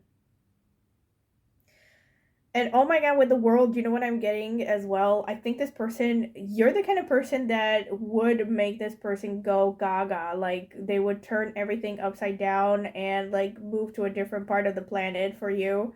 I'm getting that scene from Dracula where he's like, you know, Dracula, the one with Gary Oldman from the 90s, where he tells Mina that I crossed oceans of time for you or something, or I crossed oceans of time to meet you, something like that. Like, this is the vibe that I'm getting. Like, I've waited for you all my life. Like, where have you been? Like, let's get married right now. This is the vibe, all right? This is like, there's nothing else that I can really expand on this topic. This is it, pretty much. And I think another thing that I can mention is I think right off the bat, even though I kind of implied it, I want to be clear about it. I think, psychically connected to you, like right off the bat. You know, like, look at this. There's a repeated theme with psychic connection. Three of Cups, Four of Swords. I mean, Four of Swords speaks of like meditation, the subconscious.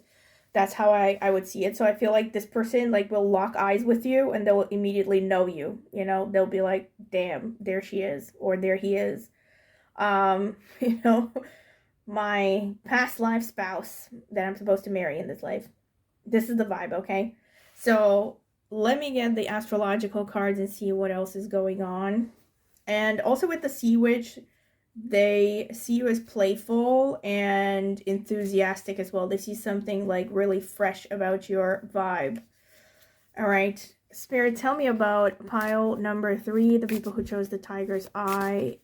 What would their celebrity crush, how would their celebrity crush see them and or feel about them? Tell me.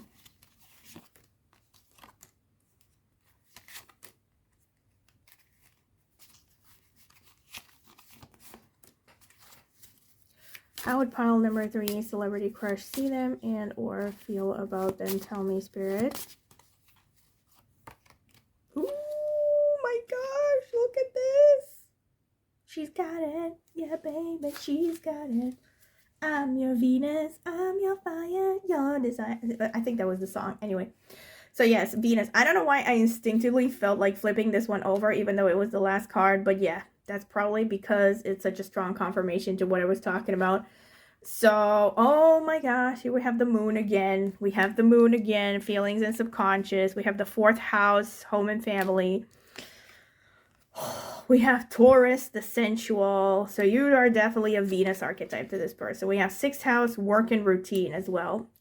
So, with 6th house, work and routine, I think they see you as someone who's really dedicated towards your work. That could be a thing. They see you as someone who is service-oriented. I think they can also see you as someone who cares a lot about pets and about healthcare. Like maybe you could be someone who is involved in healthcare as well. With Venus and the moon, again, I mostly refer to this as, I mostly refer to how women would feel in this situation because I know most of my viewers are women. But this can also apply to a man. So like if you, with this placement, basically this person is going to see you as like a physical ideal, a physical and romantic ideal. But it's especially true if this is a man, because in a man's horoscope, Venus is like the embodiment of the ideal wife archetype. So that definitely explains that 4 of Wands clarified by the Fool, right? So like I said, it could be love at first sight. They would want to marry you and seal the deal as quickly as possible. That's their heart's desire, right? Then the 4th house, home and family. Again, this could be a past life connection where you were family potentially, but it can also just show that they will see you as someone that they can build a family with, right? They also see you as like wife slash mother archetype, right? Because we have moon and Venus. So like you're someone that they would fantasize romantically about, but they can also take home to mama, you know? And Taurus, I mean, Taurus is more Venus energy. So there's a lot of like stability, steadiness. There's a kind of like solid, unshakable energy about you, but at the same time, you are very feminine, very attractive.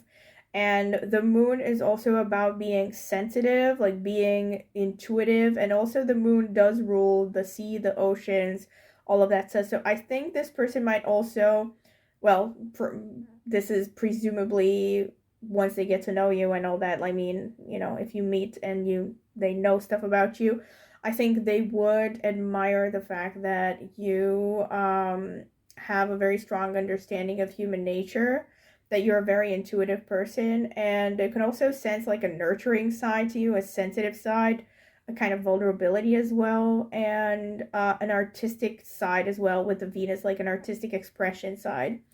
And they can also see you as maybe somehow like interested in the sea. I mean, see how this resonates. See how this resonates.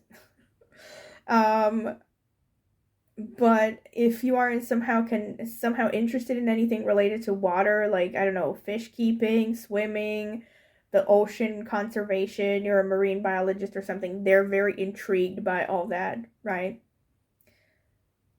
And also with the moon and the 4th house and the Venus, they're very drawn to your femininity, to your feminine, energy, your features, your beauty. Your face especially is going to stand out to this person, and the chest area too, I have to say, because like the moon and the 4th house, they're both connected to the chest, the stomach as well to some extent. Yeah. This is what I'm getting here. So the Astro dice, let me see. Spirit, tell me about pile number 3. How would this celebrity crush see them / feel about them? Tell me. Oh, wow. We have number 12, which boils down to 3 numerology, but then it can also be connected to the 12th house. We also have Jupiter. Wow, it's like such a confirmation. Because like I was going to say, number 3 is ruled by Jupiter, right? So then you also have Jupiter, the planet, and then you also have Capricorn here. So this person, with the 6th house in Capricorn, I think this person will see you as someone who's very dedicated towards your career and your work, and you're pretty serious about that. They also see you as someone who's very optimistic and very knowledgeable, and also someone who likes to travel with the Jupiter energy. Also, you might have prominently placed Jupiter, Moon, or Venus. Maybe placements in the nakshatras ruled by these planets as well. Too many for me to mention right now. And also, I think they see you as someone who has a lot of like a kind of innocence, a kind of faith. You know, like you're driven in life through life by a strong sense of faith. Now, this could be like religion, or it could be just, you know, faith in a higher power. However, you know, whether it's organized religion or whether it's a personal belief system or whatever.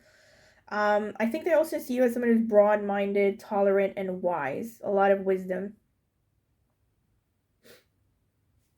Yep. I think they definitely see you as someone that they could build like a successful future and a successful family life with, right? Okay, this is pretty much what I'm getting here. Let me get the Astro notes as well. Spirit, tell me about pile number 3. The people who chose the Tiger's Eye. How would their celebrity crush see them / feel about them?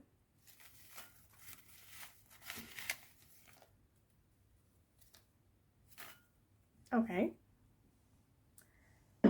So let's see. Lots of notes. We have the Sun. All right. So they see you as pretty prideful, also having a strong sense of dignity.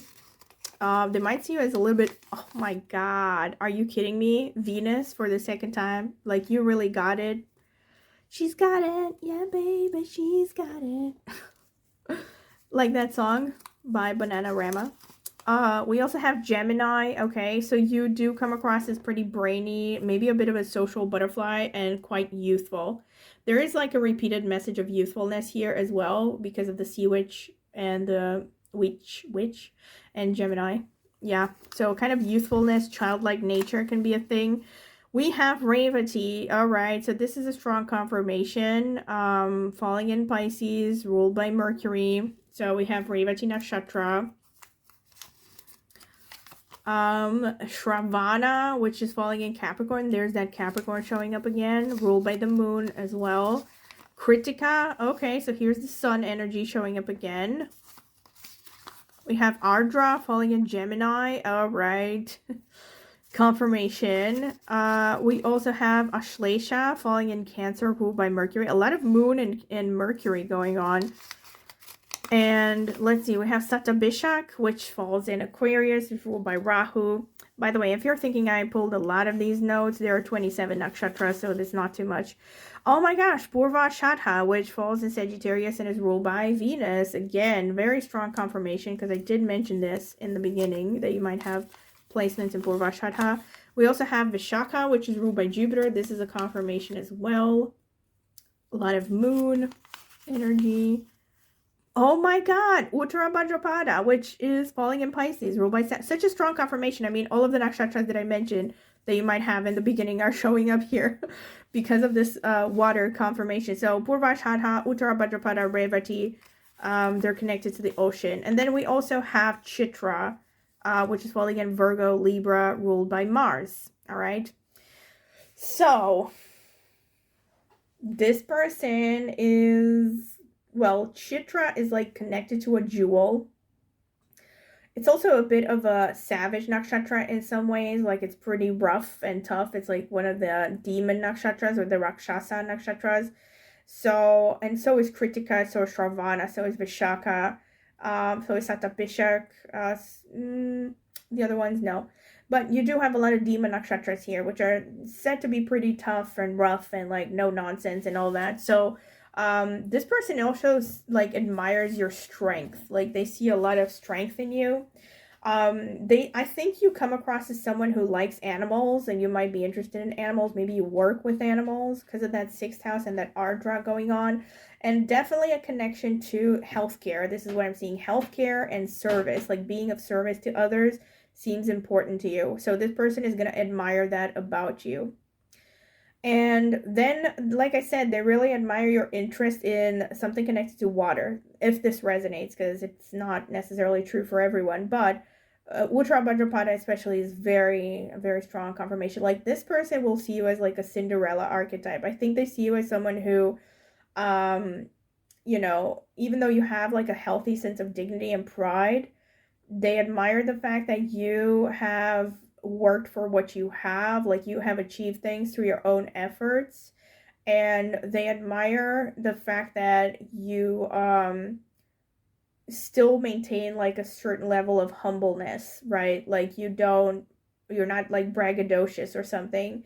And I think this person will be taken aback, by your modesty, because they will think of you as like, crazy impressive, and you will just seem as like very natural, like down to earth, whatever sort of person, or just not particularly interested in glitz and glamour, I think.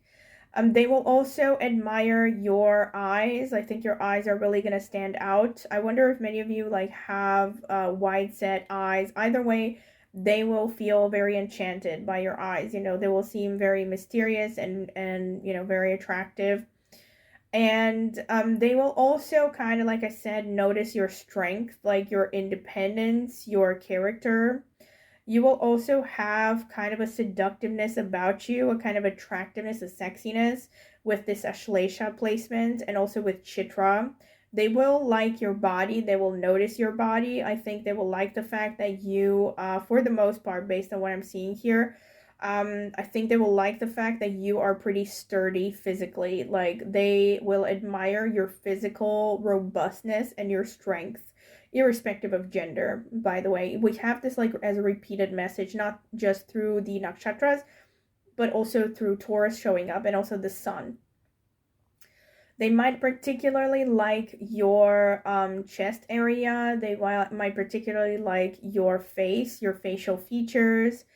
They will like your smile.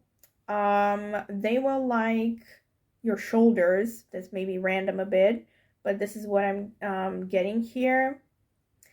Also, they will admire the fact that you seem like a good listener. I think this is the kind of person that would like easily, if you had an encounter with them, if you had a conversation with them, they would start to bare their soul to you, They will feel like, oh, this is someone I can talk to. Like they will instantly feel like they can connect to you. And, they'll talk to you like as if they've known you their whole life, basically. They also might sense that there's something about you that's like a natural energy healer, Something about your eyes also can come across as very hypnotizing. So, yes, not just pretty, but also seductive in a way. And, let's see, what else? I think they will also see you as someone that has grown through the school of hard knocks, learn through the school of hard knocks. So like even though they see you as like refined, they see you as smart, they also see a lot of toughness about you. Like they see the fact that you are someone who is not a pushover and can hold your own, basically. I think they also, with Chitra as well and expression, you're someone who probably really puts some effort into your appearance.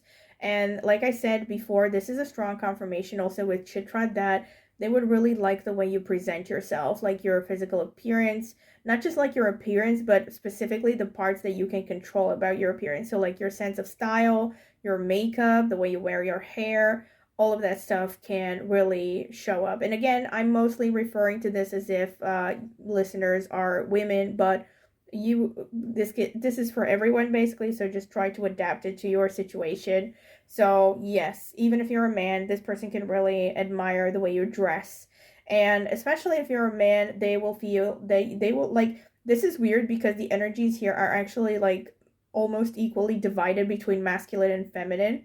There's definitely a lot of like regal royal energy here. So irrespective of your gender, this person is going to be impressed with the way you carry yourself and your personality, your strong personality.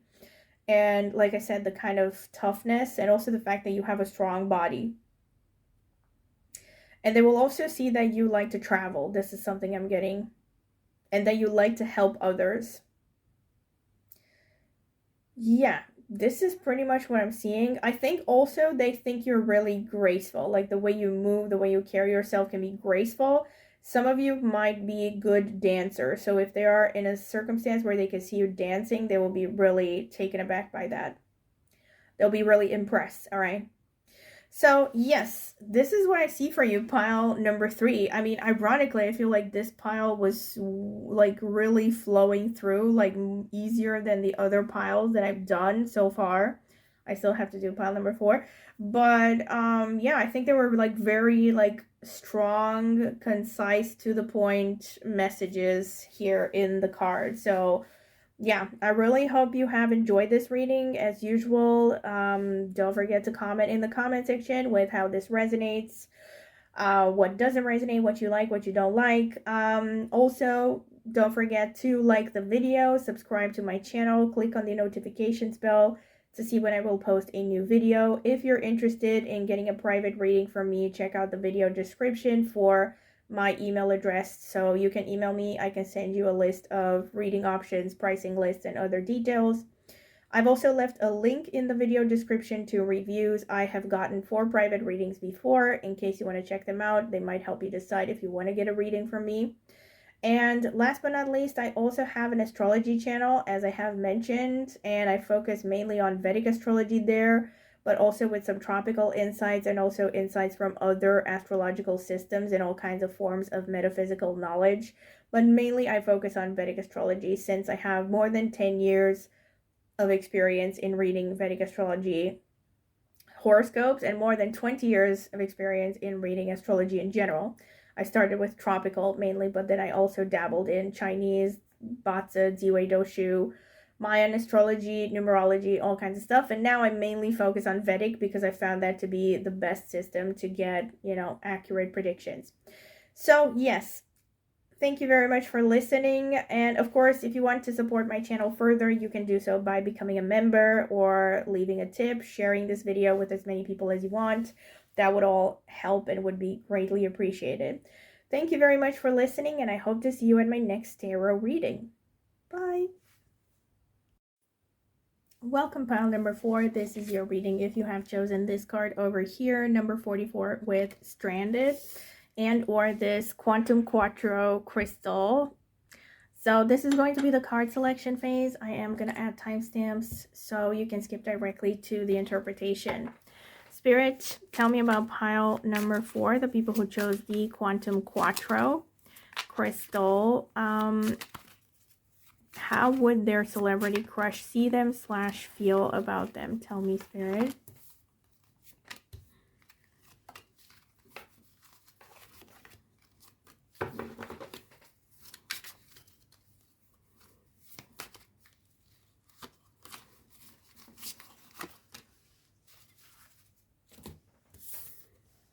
We have the Emperor. All right, we have the Moon. We have the 6 of Swords, we have the Wheel of Fortune, we have the 8 of Pentacles, and we have the 8 of Cups.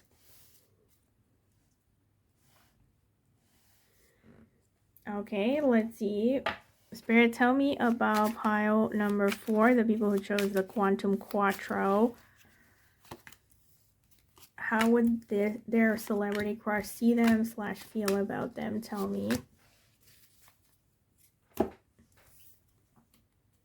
Seven of Pentacles, Three of Wands, Knight of Wands, Temperance, ooh, Ten of Swords, and Strength. All right.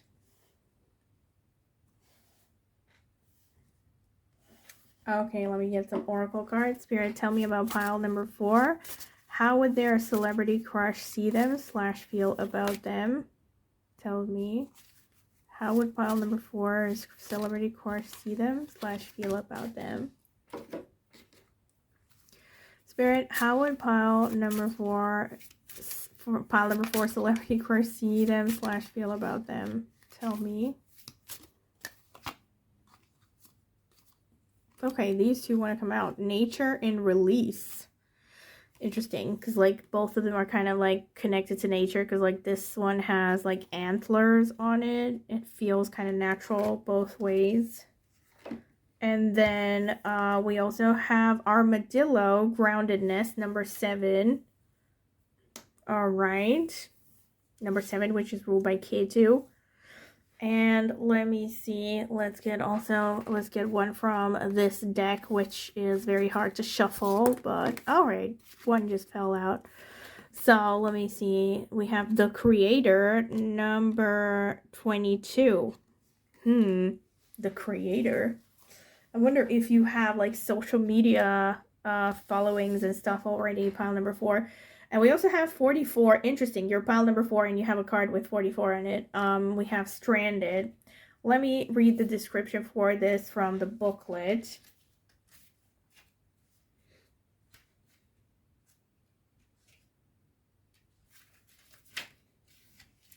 Misdirection, misjudgment, fear of failure. Look at this young sailor stranded with his ship on top of a tall tree. He needs his anchor to help him get back down to earth. The card asks, how did the ship get there? This is such an unusual place for a seafaring vessel. At times we feel the same. We find ourselves in situations we can't quite understand. Sometimes we feel we've made mistakes because our expectations are so high we set ourselves up for failure. We either beat ourselves up over our performance or we are so intimidated that we never even begin. Failure is a necessary part of success, as important to the journey as a rudder to the ship. All right, very interesting.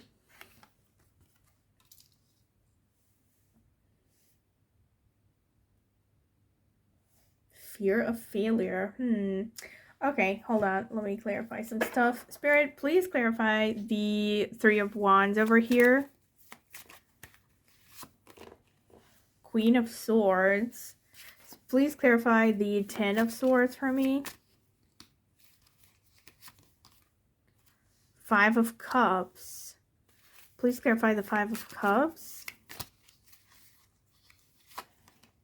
6 of Cups. I want some more clarifications. Please clarify the 8 of Cups. King of Swords. A lot of swords going on here. And please clarify the Moon for me, Spirit. Page of Cups. Okay, so this person will see you right off the bat as someone who has a lot of potential. They see you as someone who's very stable, very no nonsense. I mean, the Emperor and the 7 of Pentacles gives me this vibe of, you know, someone who knows where they're going, someone who's very purposeful, someone who's really hardworking, you know. And I'm getting that song by Wamdu Project, King of My Castle. Must be the reason why I'm king of my castle. You know, it's from like the 90s. So this is what I'm seeing here. Like, this is their first impression. And then I have like the Moon clarified by the Page of Cups. And we have the 3 of Wands clarified by the Queen of Swords. So I do think that this person is going to be thinking about you a lot. Like, something about you puts them in a deep state of thought, like you're thought-provoking somehow. I also think they're going to think about you a lot with the Page of Cups. And at the same time, I think they see you as someone who is too hesitant. This is what I'm seeing. Like, they're probably thinking, oh, you're a little bit too shy, considering your worth, considering your value. I think they see you as someone who is much better than the way you present yourself, if that makes sense. Like, I think they might feel like you are underselling yourself somehow, and they see you as someone who, like I said, is, like, has that huge potential for success. And I think they see you as going places. And then they also see you as someone who has a very sharp understanding of things, like a very sharp perception, very no nonsense. And I think what would keep them from approaching you in some way, is the Six of Swords clarified by, wait, I need to clarify this stuff. So please clarify the Knight of Wands for me, Spirit. Oh my gosh, Nine of Swords. And please clarify the Six of Swords for me, Spirit. We have the Justice. I think what's keeping them from, what would keep them from potentially approaching you would be potentially that they're married. Either they're married or somehow they're contractually prevented from approaching you, if that makes sense. Like some kind of a legal thing is keeping them from, hopefully you're not a minor, what can I say? Like some kind of a legal hindrance would keep them from approaching you. And I think either a legal thing or, well, either way, it's a legal thing, whether it's a contract or something else. It's some kind of a deal that they have. So for instance, this could be like, I don't know, they know that they're traveling a lot, and they just wouldn't be able to give you stability. That could be an explanation. And they don't want to cause any kind of anxiety, any kind of suffering, basically. But I see mainly some kind of contractual obligations keeping them from pursuing you, and them thinking that it wouldn't be fair to pursue you somehow. Like, I think it wouldn't be fair morally, and also it wouldn't be fair to you. We also have the Wheel of Fortune and the Temperance in the past. So I think that this person will see you as someone who has weathered many of storms. Like, this is the vibe that you are giving. They see you as someone who comes up with very unique ideas. You have a very unique and creative perception of things. Like, you could find solutions, creative solutions to problems that people don't see normally. They see you as very unique somehow, and like potentially possessing normally contradictory characteristics somehow. Like, I don't know, maybe you are very shy in some ways, but then you're very bold in other ways, for instance, right? So they see you as very paradoxical. And they also, I think, see you as someone who has had some ups and downs in the past. You come across as that kind of a person. Like, maybe you have had crisis situations. You've had just ups and downs. Like, I don't know. Maybe you've gone through some failures. Maybe you've also had some wins, but there hasn't been like much of consistency going on, I think. This is how they perceive you, all right? And we have Eight of Pentacles. This is intense over here because, like, we have 10 of Swords, clarified by 5 of Cups, clarified by 6 of Cups, and the 8 of Pentacles over here. Let me clarify the 8 of Pentacles because I want to know. Please clarify the 8 of Pentacles, Spirit. Oh, we have the 9 of Pentacles. Okay, please clarify the 9 of Pentacles. Oh, wow, we have the Fool.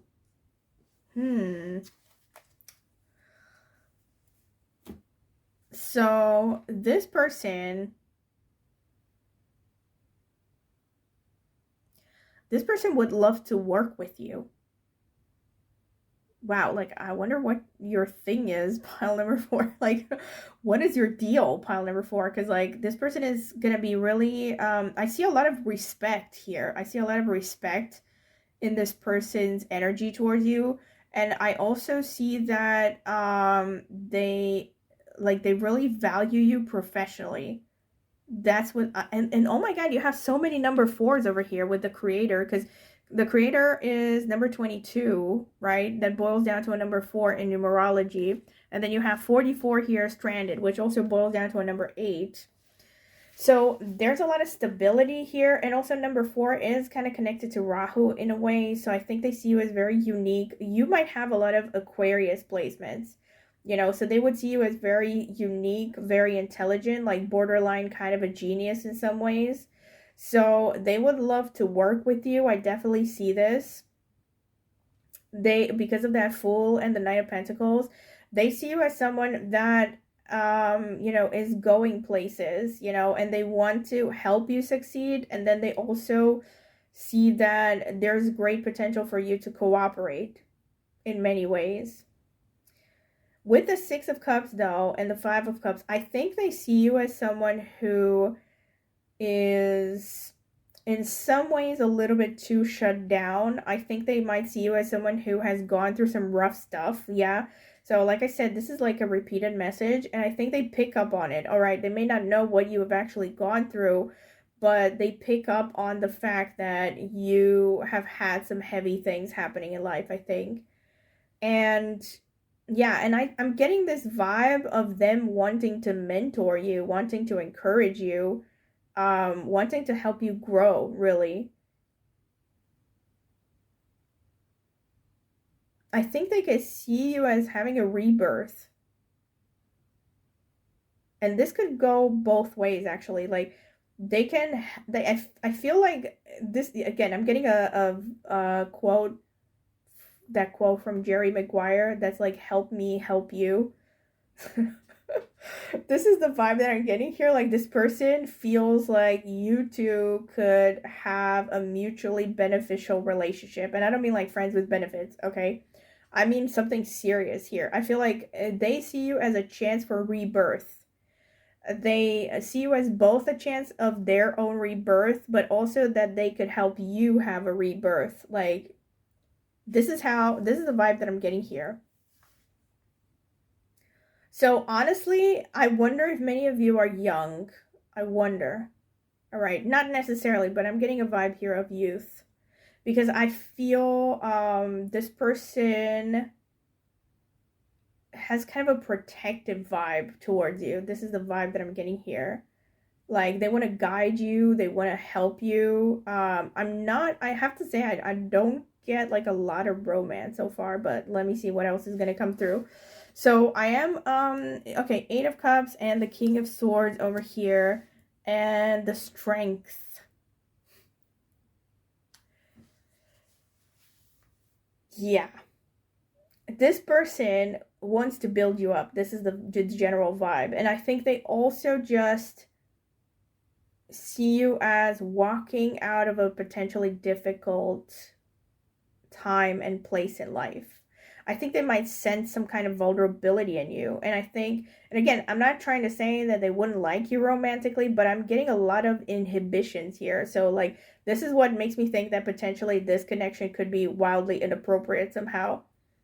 So that's what makes me think like either there's a big age difference here, or you're from vastly different backgrounds. Like, something could be also with the Rahu vibe. Those of you who come from my astrology channel, I'm talking about this in many videos, that Rahu, when it shows up in synastry or relationships, it shows something wildly unconventional that people would frown upon when it comes to relationships. So it could be like age difference, it could be cultural difference, all kinds of things, right? So this is what makes me think, I wonder if this is the kind of like, I wonder if this person is like, would be someone who's like a lot older, a lot younger, or from a totally different part of life, or totally different background, maybe a different religion. So this is the vibe. It's like this person would not even allow themselves to be attracted to you. This is the vibe that I'm getting. Not because they wouldn't find you attractive, but because they feel it's wrong.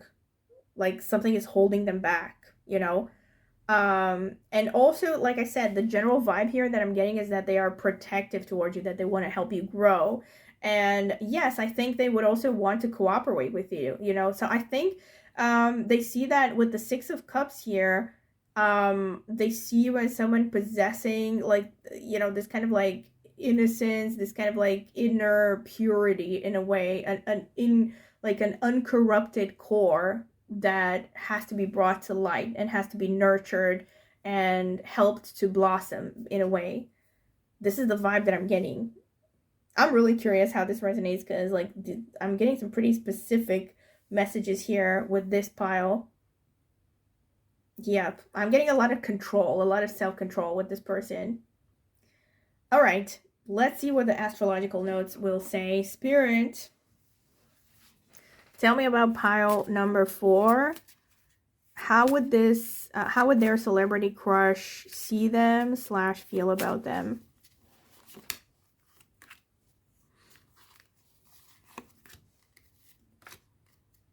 Tell me, Spirit.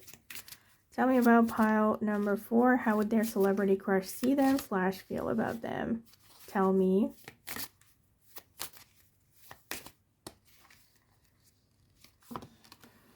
Sixth house. Okay.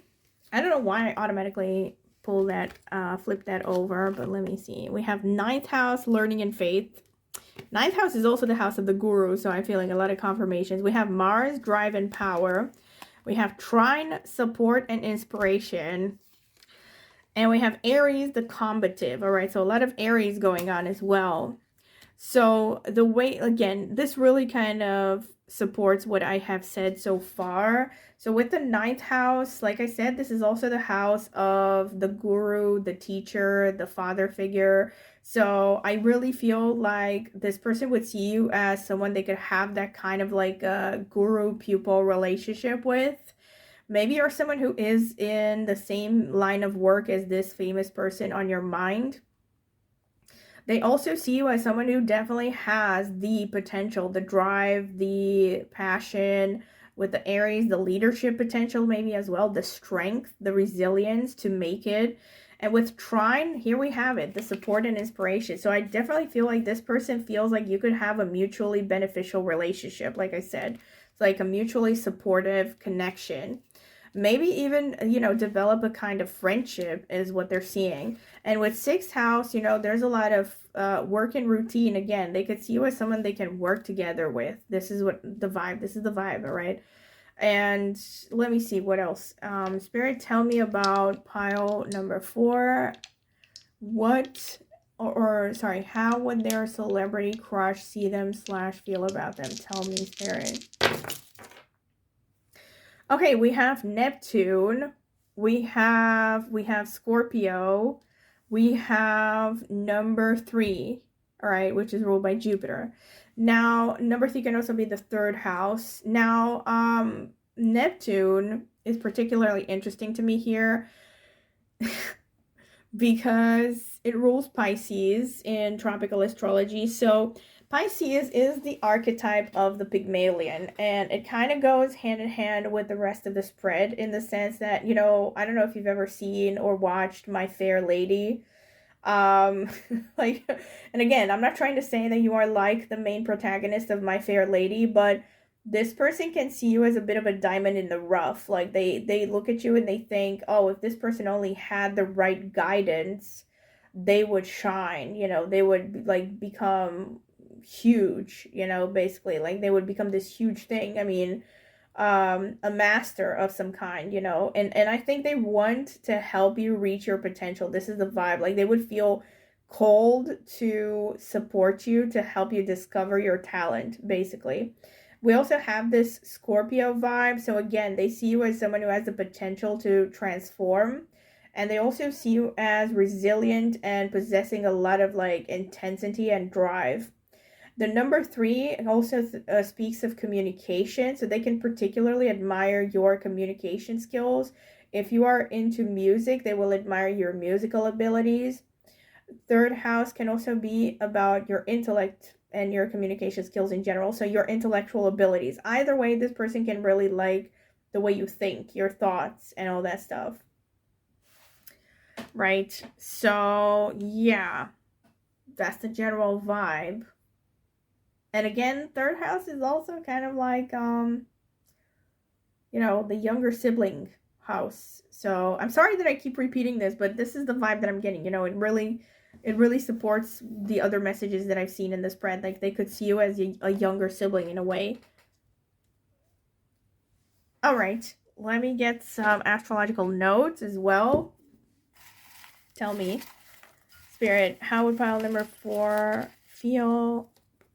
How would pile number 4 celebrity crush feel about them / see them? Tell me, Spirit. All right. So we have Aquarius. Oh my gosh, such a strong confirmation. So they would see you as an Aquarius, someone who's very unique, kind of like a genius. We have Cancer as well. We have Aries. All right, so they definitely see you as an Aries archetype as well, like someone who has a lot of fighting spirit, is very assertive. We also have the Sun, that's very creative, you know, has a lot of ability to express yourself. Gemini is youthful, again, youthful, good at communication. All right, let's see the nakshatras.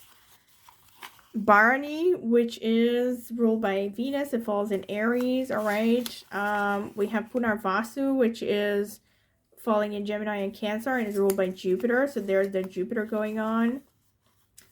We have Anuradha falling in Scorpio, ruled by Saturn. We have Kritika falling in Taurus and Aries and ruled by the Sun. And we have Satabhishak falling in Aquarius, ruled by Rahu.